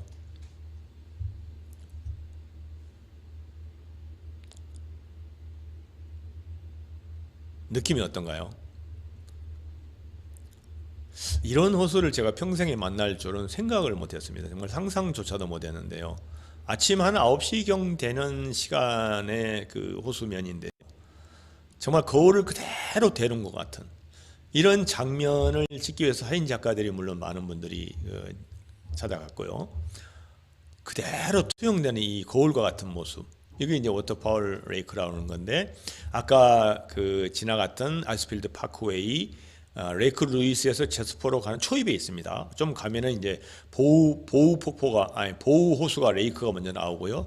그 다음에 한 20-30분 정도 가다 보면 이 워터 파워 레이크가 나오는데요. 이런 곳을 정말 놓치지 말기 바랍니다. 그래서 이런 장면을 사진을 좋아하시는 분들은 찍을거나 안 그러면 이런 감상을 하기 위해서는 아침 일찍 일어나셔서 자동차를 달려서 이렇게 가셔야 됩니다. 그래서 이런 호수들을 그 아이스파크 필드웨이 그 230m 사이에는 수십 군데가 있습니다. 그래서 여러분들이 꼭 사전에 찾아서 이렇게 가기를 권해드립니다. 자, 그러면 이제 그 가는 중간에 제스퍼 국립공원에 들어가다 보면은 또 아름답고 놀라운 곳을 우리가 만나게 되는데요. 바로 콜롬비아 대빙원입니다. 북극을 제외하고는 가장 큰 빙하라고 그래요. 그래서 이 빙하의 크기도 어마어마하지만은 이곳의 특징은 이렇게 그 빨간색과 하얀색을 칠해진 이 설상차라고 그러죠. 즉, 그냥 이 가까운 도로가에 있는 빙하인데요. 이곳을 저런 설상차를 타고 빙하 위를 우리가 걸어볼 수 있고 그 위를 우리가 이제 지나갈 수가 있다는 거죠. 그래서 이 체험을 꼭 한번 해보시기 바랍니다. 이게 이제 아이스필드 파크웨이 가는 길에 제스퍼 국립공원 들어가다마자 이렇게 나오거든요. 그래서 이 세계에서 유일한 설상차를 타고 들어갈 수 있는 곳, 이곳 체험을 꼭 한번 해보시기 바랍니다. 이건 뭐 이곳을 따라서 트레킹하는 코스도 또 있습니다. 그렇지만은 이곳은 좀 하드한, 좀 어려운 코스이기 때문에 그 이 빙하 위에 올라가는 거, 그 외에 또 이제 빙하 사이에 그 빙하 물이 녹아서 흐르거든요. 그 빙하 물도 한번 마셔보세요. 그 빙하가 몇천 년이 된 빙하에서 나온 물이기 때문에 아주 맑고 시원합니다. 속이 시원하기 때문에 꼭 이곳에 가시게 되면은 이 빙하 위를 걷는 이 설상차 체험도 해보시고 그다음에 그 빙하수를 한번 마셔보시기 바랍니다. 참고로 저 설상차의 바퀴 크기가요. 150cm입니다. 그러니까 보통 여성분들 키만큼 큰 바퀴예요. 그리고 이제 이게 특별 스노우 타입 아주 특별한 바퀴로 돼 있어가지고 빙하 위를 이렇게 천천히 이제 가거든요. 그래서 이 콜롬비아 대빙원 중간에 꼭 들려보시기 바랍니다. 그리고 이제 이 빙하 스카이워크라는 것이 생겼어요. 저희들이 갔던 때가 이제 2014년도에 처음에 이게 이제 5월에 개장이 됐는데 저희들이 갔을 때가 6월 말 7월에 갔거든요. 그러다 보니까 저희들이 이제 어떻게 보면은 첫 경험자이기도 하죠. 그래서 이곳은 아까 앞서서 말씀드린 그 콜롬비아 대빙원에서부터 셔틀버스가 운영됩니다. 그래서 거기에서 약 20분 정도 가면은 이 빙하 스카이워크인데 이런 위에서 근데 그렇게 큰 높이는 아니에요. 그러니까 그랜드 캐년 같은 곳에는 거의 뭐 1km 정도 되는 높이에서 그 협곡을 바라보는데 이곳은 280m이기 때문에 그렇게 뭐 어질어질하거나 이런 느낌은 없지만은 유리 다리가 이렇게 잔도가 있어가지고 그것을 걷는 체험을 해보시기 바랍니다. 그래서 이곳은 이제 아까 얘기한 아이스필드 콜롬비아 아이스필드에서부터 셔틀버스를 타고 한꺼번에 그 예약을 하시면 됩니다. 그래서 대빙원에 설상차 타고 탐험하는 그 체험과 함께 이 빙하 스카이워크를 한꺼번에 티켓팅을 하시면은 좀 더 싸기도 하고 같이 이제 제스퍼 국립공원 가는 중간에 같이 경험해 볼 수 있는 그러한 좋은 이제 관광 포인트입니다. 그 다음에 이제 제스퍼에 들어가게 되면은 이 말린 캐년이라는 곳이 나오는데요. 아까 제가 제스퍼 설명을 드릴 때 말린 호수라고 그랬잖아요. 이 말린 호수에서 나온 물들이 지하를 통해서 이곳까지 도달합니다. 거리가 굉장히 먼 거리인데요. 그래서 그 협곡을 지나면서 이러한 바위를 뚫게 되는 정말 급류가 형성이 돼요. 그래서 이곳에 이제 캐년 협곡이 있는데 이것도 정말 아름답습니다. 그래서 길이가 약 6.8km 정도 되고요. 이 다리가 이제 그 협곡 사이로 이렇게 건너가는 다리 이제 인공 구조물이 있어서 그 6개 다리를 따라서 협곡 사이를 지나가는 건데요. 이곳에서는 이제 다 보려면 한 2시간 정도 트레킹을 가볍게 할 수 있는 이건 그냥 평지를 걸어가는 것이고요. 가끔 이렇게 이제 밑에 내려가 볼 수도 있는 거기 때문에 그렇게 어렵지 않게 그 협곡을 이렇게 지나갈 수가 있는데 특히 이곳은 겨울철에 빙벽 타기를 하기로 유명하답니다. 그래서 이곳이 이제 그 겨울이 되면 꽁꽁 얼어가지고 이 빙벽처럼 물이 이렇게 이 빙하 얼음이 온다고 그래요. 그래서 그 빙벽 타기가 이곳이 이제 겨울에는 유명하다는데 저는 아직 겨울 여행을 이쪽으로 해보지 않아서 참고로 밴프와 제스퍼 겨울 여행은 굉장히 제한됩니다. 그래서 도로도 아까 그 230km 되는 아이스필드 파크웨이도 개방이 될 때가 있고 안 될 때가 있어요. 그래서 잘 알아보시고 가야지 되는 거고, 특별하게 이쪽 여행은 이제 특히 호텔이나 이런 것도 전부 다 문 닫은 경우가 많기 때문에 단단히 준비를 하고 가지 않으면은 쉽지는 않습니다. 그래서 겨울 빙벽타기도 만약에 이곳에 있다면 가보시기 바랍니다. 자, 어떤 형태인지 한번 영상으로 한번 보시죠. 정말 물살이 어마어마한 급류를 이룹니다. 이게 이제 그 말린 호수라는 10km가 넘는 그러한 호수, 거대한 호수에서부터 지하로 이게 땅 속으로 흘러서 이곳까지 왔다고 그러는데요. 그래서 그 호수에서 나오는 물이 직접 여기까지 전달돼서 그런지 정말 물살이 셉니다. 그래서 이 물살에 의해서 이러한 이 강력한 이 바위가 뚫리고 이런 이제 협곡이 생긴 거죠. 그래서 급류가 생기고 이러한 모습을 보면서 이렇게 지나가는 그 투어거든요. 그래서 거기에는 또 이렇게 이제 뭐 울창하게 또 침엽수림이 이게 우거져 가지고 그 자연을 보는 것만으로도 아름답지만 그 협곡을 따라서 이렇게 급류를 따라서 이렇게 쭉 길이 나 있어요. 그래서 다리를 건너서 또 왔다 갔다 하면서 한 2시간 정도 트레킹을 하는 코스, 말린 협곡을, 말린 캐년을 보는 트레킹 정말 아름답습니다. 정말 물소리가 어마어마한데요. 다 들릴지 모르겠습니다. 그래서 이러한 정말 높은 바위를 뚫고 지나가는 이 자연의 힘, 정말 감탄하지 않을 수가 없죠. 이 길을 한 2시간 정도 거닐다가 한번 생각해 보세요. 정말 저절로 힐링이 됩니다. 정말 아름다운 그러한 트레킹 코스, 그러면서 어렵지 않은 그러한 트레킹 코스를 제가 제스퍼 쪽에 있는 코스를 제가 소개해 드립니다. 그래서 제스퍼에서 자동차로 약 20분 정도 가면은 이 말린 캐년을 만날 수가 있기 때문에 말린 호수를 가는 경유지로도 들리면 좋을 것 같습니다. 그래서 이제 말린 호수, 아까 말씀드린 그 스피릿 아일랜드가 있는 정말 환상의 캐나다의 그림 엽서, 포스트카드에 자주 등장하는 스피릿 아일랜드를 가는 호수 크루즈, 이걸 절대 놓치시면 안 됩니다. 정말 이 운항 거리가 14km가 되는데요. 말린 호수의 길이가 10km 정도 돼요. 이제 오른쪽 지도에 보신 것처럼 뱀장어처럼 이렇게 길게 돼 있는 이제 호수인데요. 저기 호수에서 생기는 물이, 굉장히 어마어마한 호수에 생기는 물이 아까 앞에 말씀드린 말린 협곡까지 나와서 저런 이제 계곡을 만드는데요. 거기에 이제 그 맨 위쪽 위에 있는 이쪽에서부터 출발하는 이제 여기가 이제 말린 호수의 그 선착장이거든요. 여기서 출발해서 스프리드 아일랜드가 이 정도에 있습니다. 그래서 이곳을 왕복하는 그러한 이제 크루즈가 있는데요. 보통 이제 클래식 크루즈는 그냥 거기까지 왔다 갔다 하는 것만 해서 약 1시간 반 정도 걸리고요.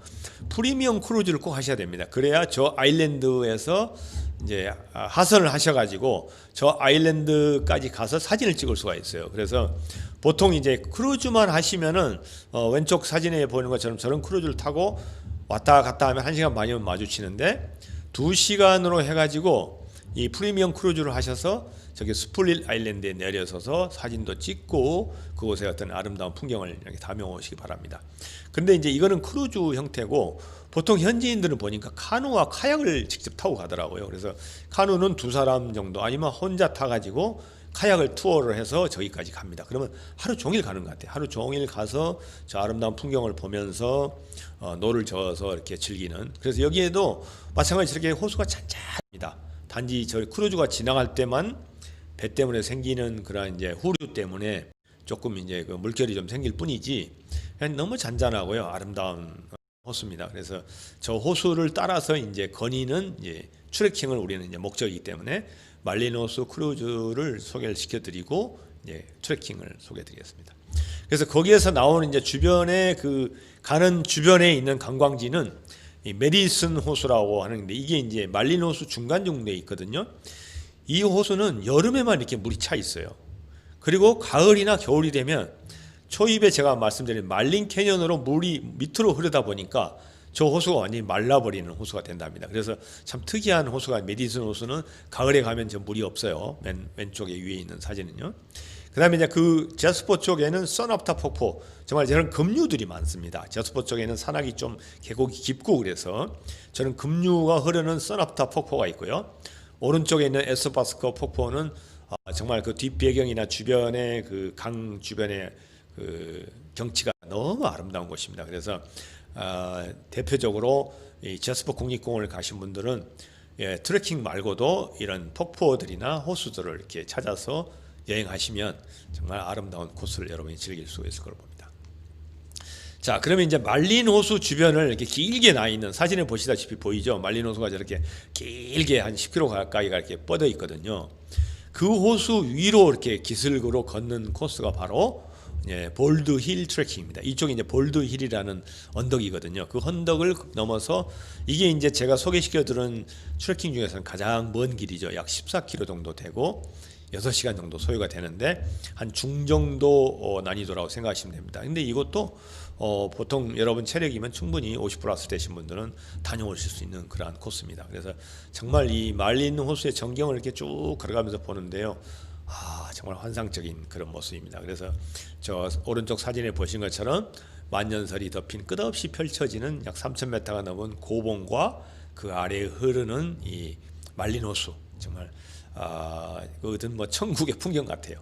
그런 코스를 이렇게 가서 보고 오는 그 시작점에서부터 약 1,700m 트레일 헤드에서 시작하면 2,300m 정상까지 올라가기 때문에 조금 난이도가 있죠. 한 500-600m를 올라가긴 하는데 우리 뭐 보통 국내 둘레길 산 같은 거 보면 서울에 있는 주변 산도 500m 정도는 올라갈 수 있잖아요. 그래서 그게 또 뭐 급경사로 올라가는 게 아니라 이렇게 빙빙 둘러서 코스가 돼 있기 때문에 이 캐나다 쪽 트레킹은 그렇게 우리나라 뭐 북한산을 올라가듯이 뭐 자일 잡고 뭐 밧줄 잡고 올라가는 그런 건 없습니다. 그렇기 때문에 지그재그로 이렇게 천천히 올라가면 되기 때문에 도시락 싸가지고 하루 정도 잡고 크루즈까지 겸해서 이렇게 말린 호수에서 볼드 힐 트레킹을 꼭 한번 해보시길 바랍니다. 그 다음에 이제 제스퍼에 바로 붙어 있는 지도에 보신 것처럼 제스퍼가 이제 그 제스퍼 중심으로 있는 큰 국립공원인데 바로 옆에 브리티시 콜롬비아 쪽으로 마운틴 롭슨이라는 캐나다 로키에서 가장 높은 이 산입니다. 그래서 이 롭슨 산 주변이 또 호수가 아름답고 그런데 이거는 국립공원이 아니고 주립공원입니다. 그래서 제스퍼에서 약 27km 서쪽으로 가면 되거든요. 그래서 자동차로 가면 약 30분 이렇게 가면 되기 때문에 이 롭슨 산도 꼭 한번 이렇게 트레킹을 한번 해보시기 바랍니다. 그래서 이 캐나다 로키에서는 롭슨 산이 3,954m로 거의 4,000m가 되잖아요. 그래서 대부분이 이제 3,000m에서 3,500m 고봉들인데 롭슨 산이 이렇게 높이 있어가지고 거기에 가면 이렇게 아름다운 호수도 있고 정말 전경이 너무 아름답습니다. 그래서 그곳에 있는 이제 트레킹 코스가 사실 2개가 있어요. 그런데 키니 호수 트레킹을 저희들 이제 50+ 여러분에게는 권해드립니다. 키니 호수는 공원 입구에서 약 2-3km만 가면 나옵니다. 그래서 왕복해서 한 3시간이면 충분히 다녀올 수 있는데 이 사진에 보신 것처럼 거대한 롭슨산의 이게 웅장한 모습도 보면서 이 키니 호수까지 한 3시간 정도 이렇게 다녀오실 수 있는 가벼운 코스이기 때문에 꼭 한번 해보시기 바라고요. 좀 더 이제 트레킹을 좋아하시는 분들은 아예 이제 하루 정도 1박을 한다고 치고 깊숙이 들어가는 롭슨산을 휘감아서 돌면서 좀 더 트레킹을 더 하면은 21km입니다. 그래서 꼭 1박을 하셔야 돼요. 하루 만에 올 수가 없습니다. 이곳은 제가 그렇게 뭐 트레킹을 아주 좋아하시는 분들, 야행을 좋아하시는 분들한테는 권하드리지만 여러분들에게는 잘 권하지 않습니다. 그래서 가장 어려운 코스라고 볼 수 있어요. 제스퍼에서도. 그래서 버그 호수까지 다녀오는 트레일은 1박 2일로 다녀오시면은 거기도 정말 아름다운 곳이기 때문에 거기까지 생각을 하신 분들은 뭐 계획을 잡아 좋지만 오늘 이렇게 시청을 하시는 우리 50+ 여러분들에게는 키니 호수 정도까지 트레킹을 권해드립니다. 그 다음에 이제 쿠투니 국립공원입니다. 이제 밴프에서 요를 거쳐서 제스퍼를 거쳐 왔잖아요. 그러면 이제 다시 캘거리로 이제 복귀하기 위해서 그 요호 호수 좀 지나면은 쿠투니 국립공원이라고 나옵니다. 이곳은 요호 호수와 마찬가지로 브리티시 콜롬비아 주에 속하는 쪽이죠. 그래서 자그마한 국립공원이에요. 이곳에는 이제 그 핫스프링즈, 즉 말 그대로 온천이 발달되어 있습니다. 그래서 온천하고 마블 캐년이라는 협곡이 아름다워가지고 두 곳이 이제 그 이름이 있는 곳인데요. 이곳이 온천이 그 온천물은 가장 좋다고 그래요. 그래서 두 곳을 이제 그 밴프로 들어가기 전에 죄송합니다. 밴프로 들어가기 전에 쿠투니 국립공원을 들려오는 것을 권해드립니다. 그래서 그곳에 가면 이제 마블 캐년 트레킹이라고 있는데요. 마블 캐년이라고 좌측에 있는 사진처럼 협곡이 이것도 정말 아름답습니다. 그러니까 뭐 말린 캐년이라든가 존스턴 캐년 이런 캐년들이 이제 이 캐나다 로키에는 많이 있는데요. 이 마블 캐년도 정말 아름답습니다. 이 물살이 너무 아름답잖아요. 그래서 이곳을 있는 다리들을 건너면서 걷기가 있는데 이거는 뭐 왕복이 1시간 정도면 되기 때문에 천천히 이렇게 걸으면서 숲을 거닐고 또 이렇게 다리를 위에서 건너면서 이렇게 사진도 찍고 하시는 게 참 좋은 것이고요. 오른쪽에 있는 거는 이제 라디움이 제일 많은, 즉 그러니까 온천 중에서도 이쪽은 유황보다는 라디움이 더 많은 그러한 온천이라고 그래요. 그래서 뭐 피부에도 좋고 건강에도 좋다고 그래가지고 굉장히 큽니다. 이 온천이 밴프에도 온천이 있지만은 이곳에도 이렇게 온천이 있어가지고 굉장히 크고 아주 발달되어 있는 곳이기 때문에 온천물이 좋기로 유명합니다. 그래서 이곳까지 연계해서 마블 캐년까지 트레킹을 하는 것도 제가 이제 그 코투니 국립공원의 대표적인 명소라고 볼 수 있습니다. 자, 그러면 이제 지금까지 트레킹에 대해서 말씀을 드렸고요. 지금부터는 이 캐나다 로키는 트레킹에 못지않게 각종 액티비티가 정말 발달되어 있습니다. 그래서 캐나다 여행은 대자연과 함께 즐기는 액티비티, 이게 키워드 중에 하나입니다. 그래서 캐나다의 그 대자연을 즐기면서 어떤 액티비티가 있는지 그걸 제가 소개시켜 드리려고 합니다. 이렇게 다양합니다. 뭐 트램을 탄다든가 자전거, 카누, 그다음에 무슨 뭐 크루즈, 그다음에 뭐 설상차 타는 거, 래프팅, 하이킹, 승마, 이런 정말 다양한 것이 이 대자연 속에서 이루어지는, 실제 이게 캐나다 로키에서 이루어지는 액티비티들을 제가 모아본 거거든요. 그래서 이 어마어마한 액티비티를 여러분 즐기시고 오지 않으면 캐나다 로키 여행은 반만 한 겁니다. 그래서 이 액티비티를 지금부터는 간략히 소개해 드릴까 합니다.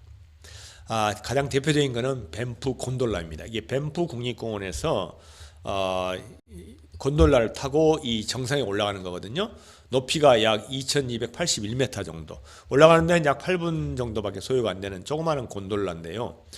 이곳에 올라가면은 밴프 국립공원 전체를 전망할 수, 360도로 볼 수 있는 정말 아름다운 전경을 볼 수 있는 대표적인 곤돌라입니다. 이건 그래서 뭐 액티비티라기보다는 가벼운 이제 트레킹이 저 위에 이제 계단을 올라가는 그런 트레킹도 있습니다만은 그렇게 어렵지 않습니다. 그래서 이곳에 꼭 올라가서 전망대를 보고 그곳의 전경, 즉 밴프 국립공원의 캐나다 로키를 이렇게 한눈에 펼쳐보는 그런 곤돌라를 꼭 타보시기 바랍니다. 그래서 그 곤돌라를 타고 정상에 올라가서 전망대에서 찍은 풍경입니다. 한번 보시죠.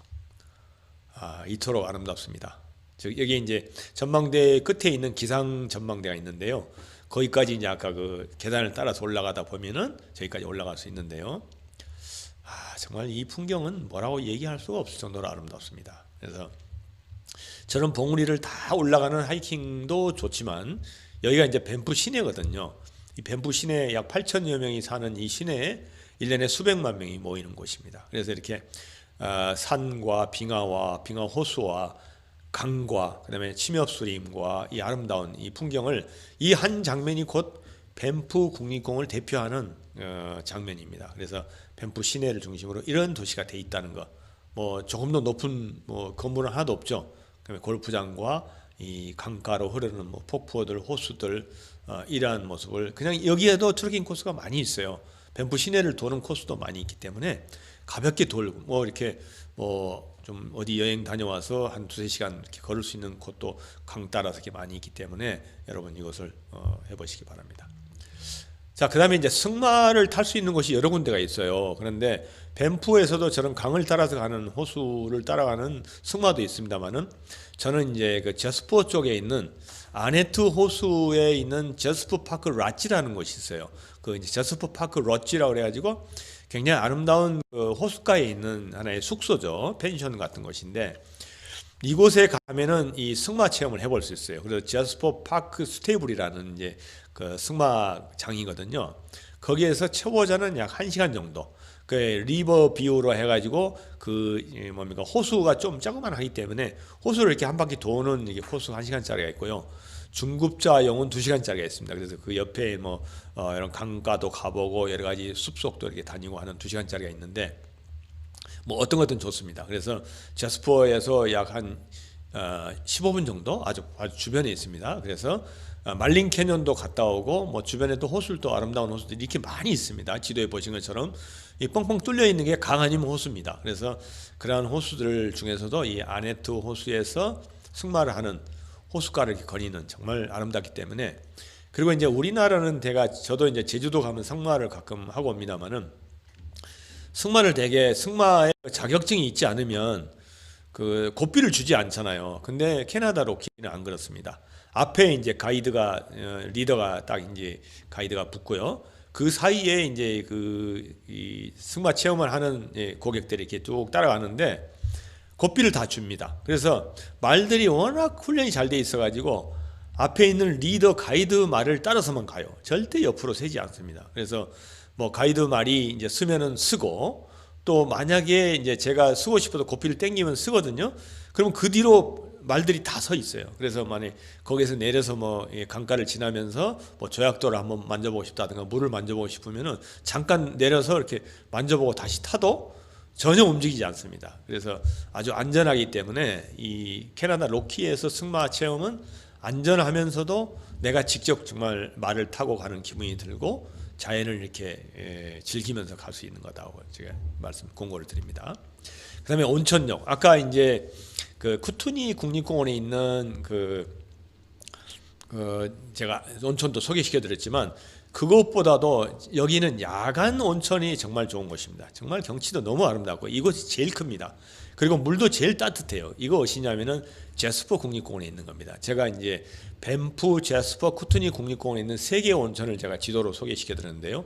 1번은 밴프의 국립공원, 아까 말씀드린 최초의 밴프 국립공원을 발견한 그 철도공사의 노동자들이 발견했던 온천이 있는 곳, 거기는 이제 밴프 어퍼 핫스프링이라고 그러는데 굉장히 좀 적어요. 그래서 꼭 목욕탕 같은 그런 온천이 있는 곳이고, 그 다음에 제스퍼 국립공원에 있는 온천이 지금 보시는 것처럼 이렇게 빵 뚫린 곳에 있는데 물도 가장 따뜻하고 굉장히 여기서 이제 온천역을 정말 자유롭게 즐길 수 있는 곳이고, 밤 하늘의 별을 볼 수 있는 곳이에요. 그래서 밤 하늘의 별을 보면서 이곳에서 온천욕을 한번 해보시는 것 정말 좋은 경험이 될 것 같습니다. 그 다음에 이제 쿠투니 국립공원 쪽은 라디움이라는 특별한 성분이 있어서 유명해진 곳이기 때문에 그렇게 많이 사람들이 찾지는 않지만 특별하게 어떤 피부에 대한 그런 이러한 건강상에 도움이 되신 분들이 찾는 곳이고, 이 제스퍼 국립공원에 있는 미에테 온천은 정말 넓고 정말 잘 발달되어 있어요. 그래서 우리나라 사람들도 여기에 많이 가는데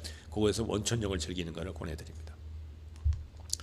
그 다음에 이제 만약에 밴프에서 골프를 즐기시려면은 밴프 시내 골프장이 2개가 있습니다. 그래서 시내에 있고 하나는 이제 캔모아라는 밴프 국립공원 바로 외곽에 있는 곳이 이제 캔모아라는 곳인데요. 밴프 국립공원 안에는 130년 전에 국립공원을 인정할 때 인가했던 호텔, 식당 외에는 인가를 지금까지 해주지 않고 있어요. 대단한 나라죠. 저는 이것이 바로 캐나다를 자연을 지키는 정신이라고 보는데요. 캐나다 국립공원은 애초에 창설될 때 인가했던 숙소 외에는 국립공원 안에 숙소를 지을 수가 없습니다. 그러다 보니까 비싸지고 몇 개가 되지 않죠. 그래서 그 수요를 받아들일 수가 없어서 외곽에, 바로 국립공원 바로 끝나는 외곽에 밴프에서 약 30분 거리에 있는 캔모아라는 곳에 정말 아름다운 호텔과 펜션 이런 게 뭐 통나무 집이 엄청나게 많아요. 그래서 대부분 사람들은 국립공원 안에 들어가지 못하고 예약을 못한 분들은 이 캔모아라는 곳에서 숙소를 정해서, 여기는 좀 저렴하기도 하고 뭐 30분 거리밖에 안 되니까 왔다 갔다 들랑달랑 해도 전혀 지장이 없는 거리에 있거든요. 이것도 아름다운 곳입니다. 이 사진에 보신 것처럼 오른쪽에 있는 경치가 바로 캔모아라는 곳에서 보는 캐나다 로키의 풍경이거든요. 뭐 거의 견주어도 이렇게 처질 게 없는 곳이죠. 그래서 캔모아라는 곳에 가면은 코스트 캔모아 호텔이라는 곳이 있어요. 이곳에서 운영하는 골프 코스가 있습니다. 그래서 2곳 중에 한 곳을 선택해서 즐기시면 골프를 즐길 수가 있는데요. 참고적으로 왼쪽에 있는 페어먼트 밴프 스프링 호텔은 5성급 호텔입니다. 그러다 보니까 애초에 100년 전에 지었던 호텔이 지금도 유럽풍의 호텔이 그대로 프랑스풍의 그 호텔이 있는 것이 비싸죠. 호텔도 비싸지만 골프 코스 여기는 비쌉니다. 그래서 밴프 보호강 주변으로 이렇게 코스가 있는데 정말 아름다운 코스인데 이쪽은 좀 더 비싸다. 왼쪽은. 그다음에 오른쪽에 있는 캔모아 코스는 좀 더 저렴하면서 즐길 수 있다. 그래서 여러분들이 만약 골프를 즐길 수 있다면은 선택해서 이렇게 골프를 하시면 되겠습니다. 그 다음에 이거 정말 놓치면 안 됩니다. 캐나다 로키에 가면 래프팅을 꼭 하셔야 됩니다. 급류를 타는 코스도 있고요. 여기 보면 왼쪽 맨 위에 있는 거나 아래에 있는 거는 화이트 워터 익스프레스라고 그러죠. 키킹 홀스 리버라고 그러죠. 골든 쪽, 즉 요 국립공원 쪽에는 좀 협곡이 많아가지고 좀 급류를 탑니다. 그래서 이곳은 아주 뭐 2시간, 3시간짜리 코스까지 있고요.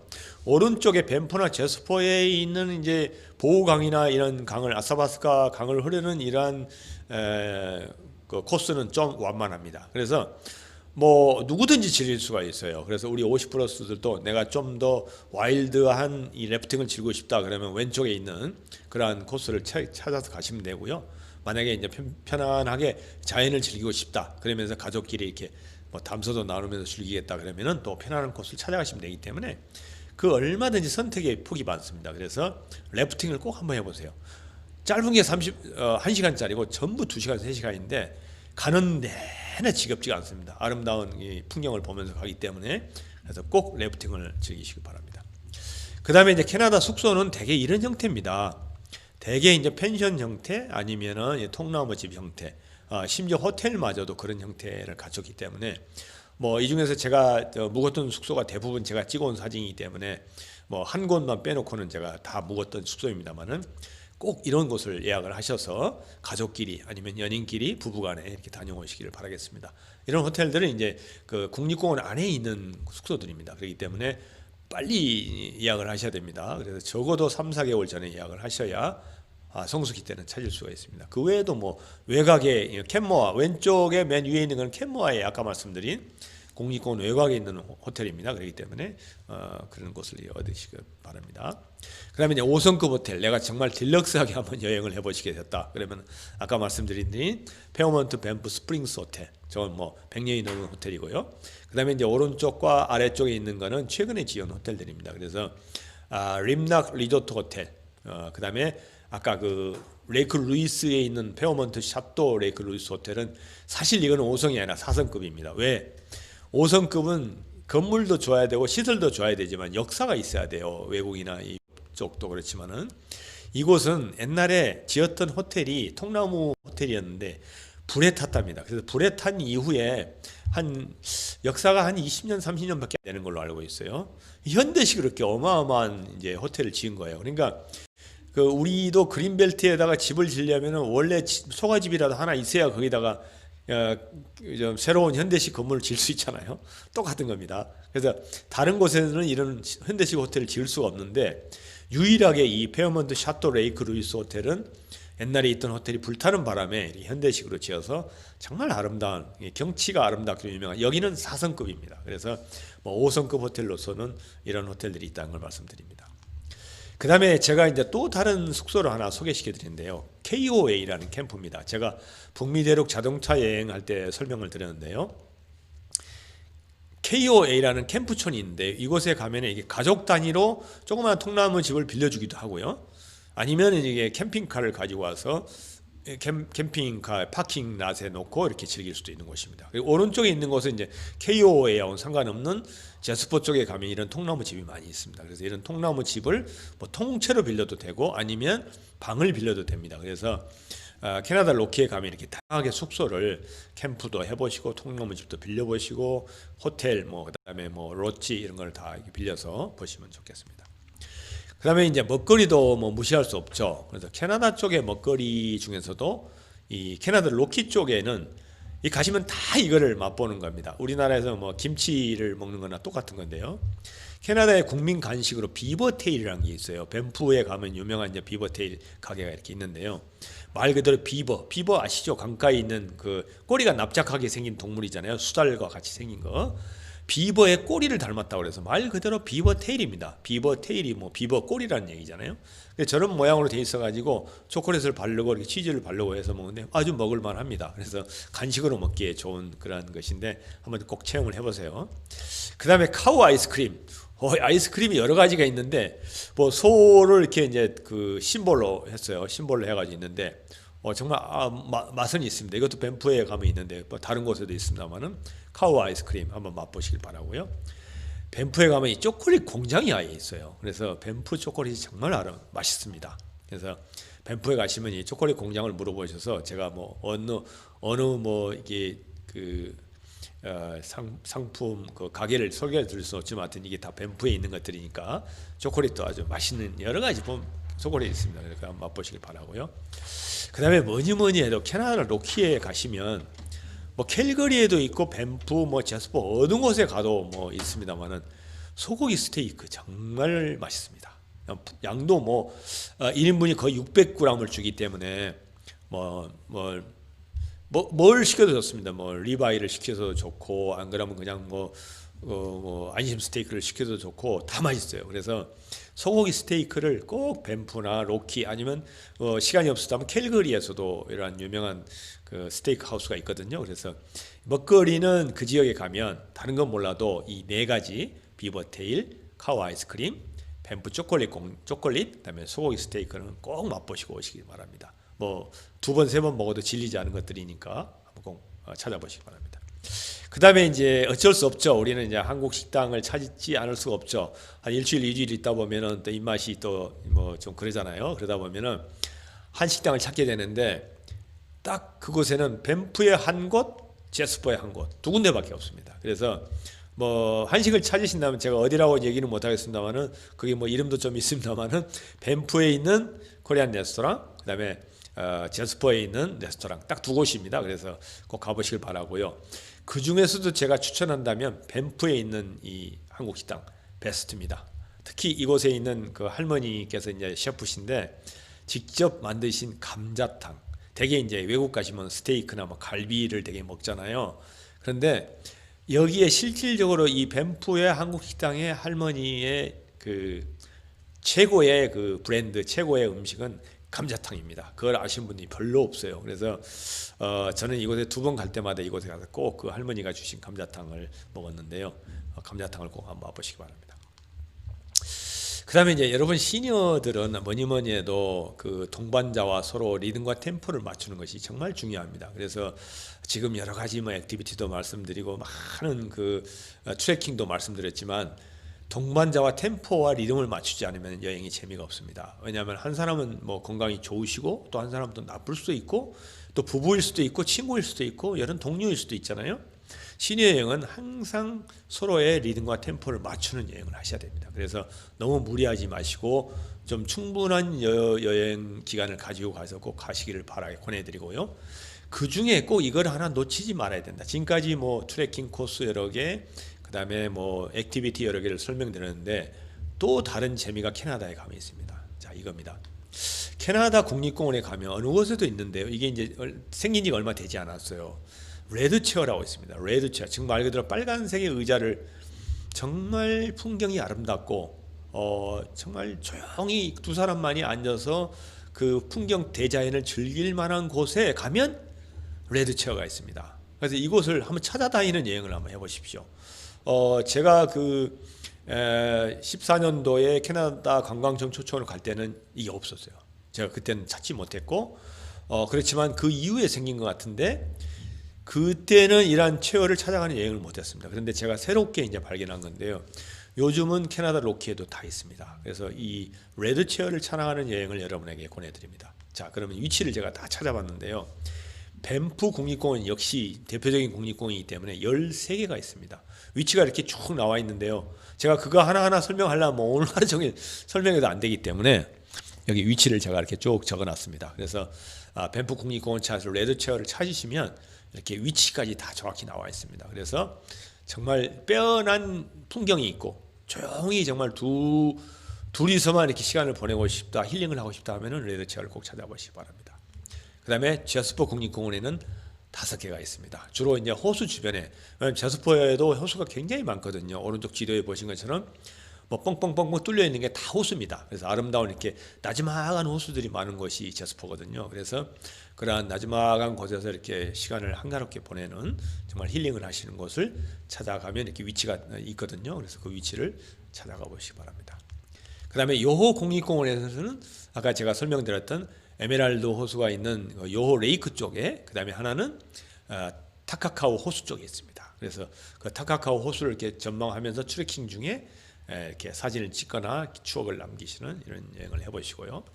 그다음에 쿠투니 국립공원에도 두 군데가 있습니다. 아까 소개해드린 마블 캐년 지역에 캐년을 바라볼 수 있는 곳이 하나 있고, 하나는 라디움 핫스프링 온천욕을 즐길 수 있는 곳에서 그 주변에 또 있거든요. 그래서 이렇게 밴프, 제스퍼, 요호, 쿠투니 이 4개 국립공원마다 레드체어를 이렇게 꼭 한번 찾아보시는 이런 여행을 한번 해보시기 바랍니다. 그 다음에 이제 그 캐나다 로키에 가면 아무래도 이런 야생동물, 와일드 라이프를 자주 만나게 됩니다. 정말 이 놀라울 정도로 많은 그거를 만나게 되는데요.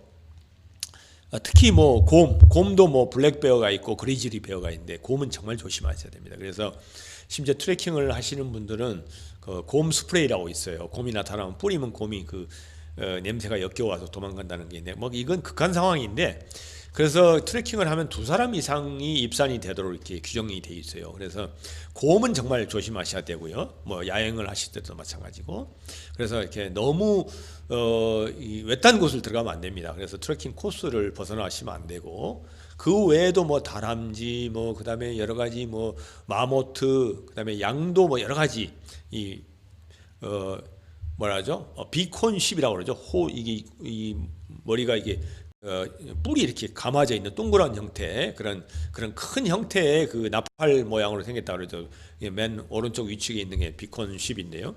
이런 양들은 뭐 수시로 봅니다. 그래서 뭐 사슴, 뭐 엘크 이런 것도 많이 만나게 되는데, 특히 이제 그 밤에 그 아까 얘기했던 아이스필드 파크웨이나 보호밸리 파크웨이를 달리실 때 로드킬을 할 확률이 있습니다. 그래서 반드시 라이트를 켜시고 속도를 너무 과속하지 마시고, 이런 짐승이 나타날 때는 반드시 서가지고 로드킬을 당해서 사고가 나지 않도록 조심하셔야 되겠습니다. 자, 그러면은 지금 제가 이제 지금 쭉 말씀을 드렸고, 첫째 시간에 여러분이 어떤 분이 이제 뭐 시간이 어느 정도 걸렸느냐 기간을 물어보셨는데, 제가 여러분에게 가장 권하는, 가장 적합하면서도 여러분이 할 만한 코스, 그러면서 지금까지 소개해드린 거를 대부분 즐기실 수 있는 여행 계획을 제가 한번 짜봤습니다. 여러분 한번 이렇게 한번 해보시기 바랍니다. 자, 이렇게 루트가 되는데요. 캘거리 공항에서부터 캔모아로 가셔서 캔모아에 숙소를 정합니다. 밴프로 들어가는 것보다는 숙소도 더 잡기도 쉽고, 캔모아 쪽도 충분히 아름다웠기 때문에 어떻게 보면 로키가 시작되는 지점입니다. 그래서 캔모아에 숙소를 정해서 밴프 국립공원, 요호, 그 다음에 아사바스카 그 빙하 아이스필드를 보시고, 제스퍼로 가서 말리노스, 롭순산 주립공원에 다 구경하시고, 힌튼이라는 곳에 저는 제스퍼 쪽은 숙소를 얻기를 바랍니다. 제스퍼 쪽에 너무나 숙소가 너무 적기 때문에 얼른 잡기가 쉽지 않습니다. 미리 예약을 하지 않으면은 민박까지도 그렇게 많지 않아요. 그래서 하는데 제스퍼에서 좀만 더 가면은 힌튼이라는 곳이 나오거든요. 외곽으로 갑니다만은 한 70km 정도 물론 떨어져 있긴 하지만 1시간 정도 가면은 되기 때문에 힌튼이라는 곳에 숙소를 정해서 롭순산을 보고 다시 내려오면서 쿠투니 국립공원을 거쳐서 캘거리로 돌아오는, 그리고 시기는 6월 중순 이후부터 10월 중순 사이입니다. 그래서 제일 좋은 거는 7, 8, 9월이 되죠. 거기 보면 제가 기온을 제가 써놨는데요. 최저 기온이 6월 중순에는 5.4도입니다. 최고온은 18.7도. 그래서 6월 중순 이후부터는 트레킹을 할 만합니다. 그렇지만 7월, 8월, 9월 되면은 20도가 넘어가는 그런 이제 온도가 되기 때문에 정말 아주 상쾌한 온도에서 트레킹을 할 수 있는 그런 시기가 됩니다. 그래서 대략 일정을 잡은 거는 뭐 내년에 이거는 이제 희망사항입니다. 코로나가 풀린다면 6월이나 9월 사이에 11박 13일 정도, 뭐 12박 14일 해도 됩니다. 빠듯하게 제가 자스트로 계획을 짜봤는데요. 캐나다 캘거리에서부터 시작을 해서 밴프와 요호, 제스퍼, 쿠투니 국립공원을 다 둘러서 트레킹을 한 짧은 것까지 해서 7번 정도. 그 짧은 거는 그냥 1시간, 2시간 되기 때문에, 그래서 쉬운 거는 한 3개 정도, 한 중간 정도 되는 거는 4개 정도 하고, 중간 정도 한 3개 정도 해서 7개 정도를 트레킹을 하는 사이에 각종 액티비티를 즐기면서도 투어를 이렇게 즐길 수 있는, 그걸 적절하게 제가 섞어놨는데요. 그래서 대략 2주 정도면은 캐나다 로키를 어느 정도는 즐길 수 있는, 물론 시간이 더 많으신 분들은 3주를 해도 부족합니다. 그래서 그러한 대표적인 명소를 제가 소개시키는 걸 간다면 이 정도 코스로 2주 정도면은 6월 말에서 9월 까지는 뭐 코로나가 풀릴 걸로 저는 희망해 봅니다. 그래서 여러분 이렇게 계획을 대략 짜시고 만약에 이거에 좀 궁금하시다 그러면 별도로 저한테 질문을 주시면 좋겠습니다. 그래서 트레킹 준비물은 뭐 여러분 트레킹 해보시면 다 알겠지만은 유명한 여행사를 이렇게 뒤지면은 준비물이 잘 나와 있습니다. 기본적으로 뭐 신발이라든가 의류, 가방, 그 외에 무슨 뭐 산행할 때 필요한 장비들 이게 나와 있는데 이걸 제가 다 설명드릴 수는 없지만은 이게 유명 여행사에 들어가면 이런 것들이 많이 있습니다. 그래서 참고하시면 되겠습니다.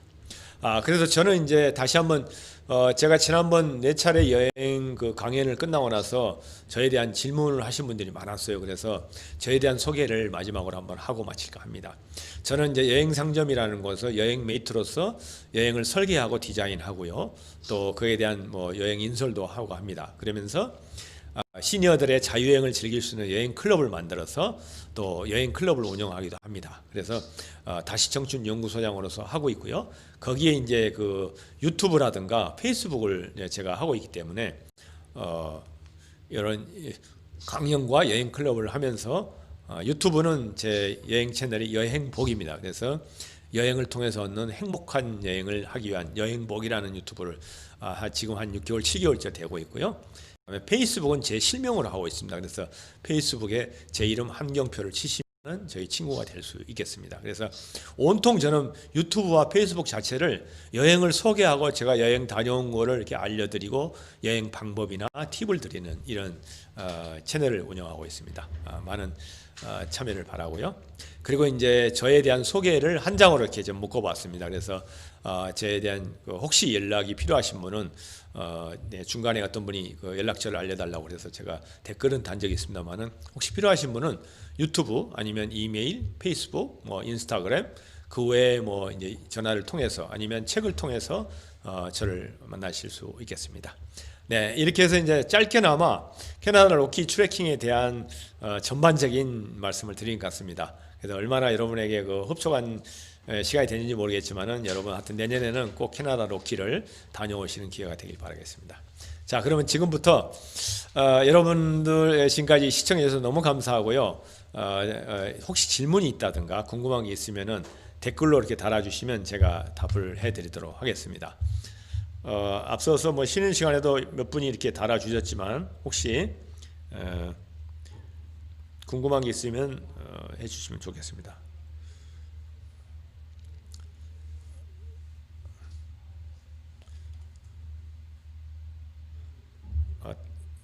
제가 댓글이 안 뜨네.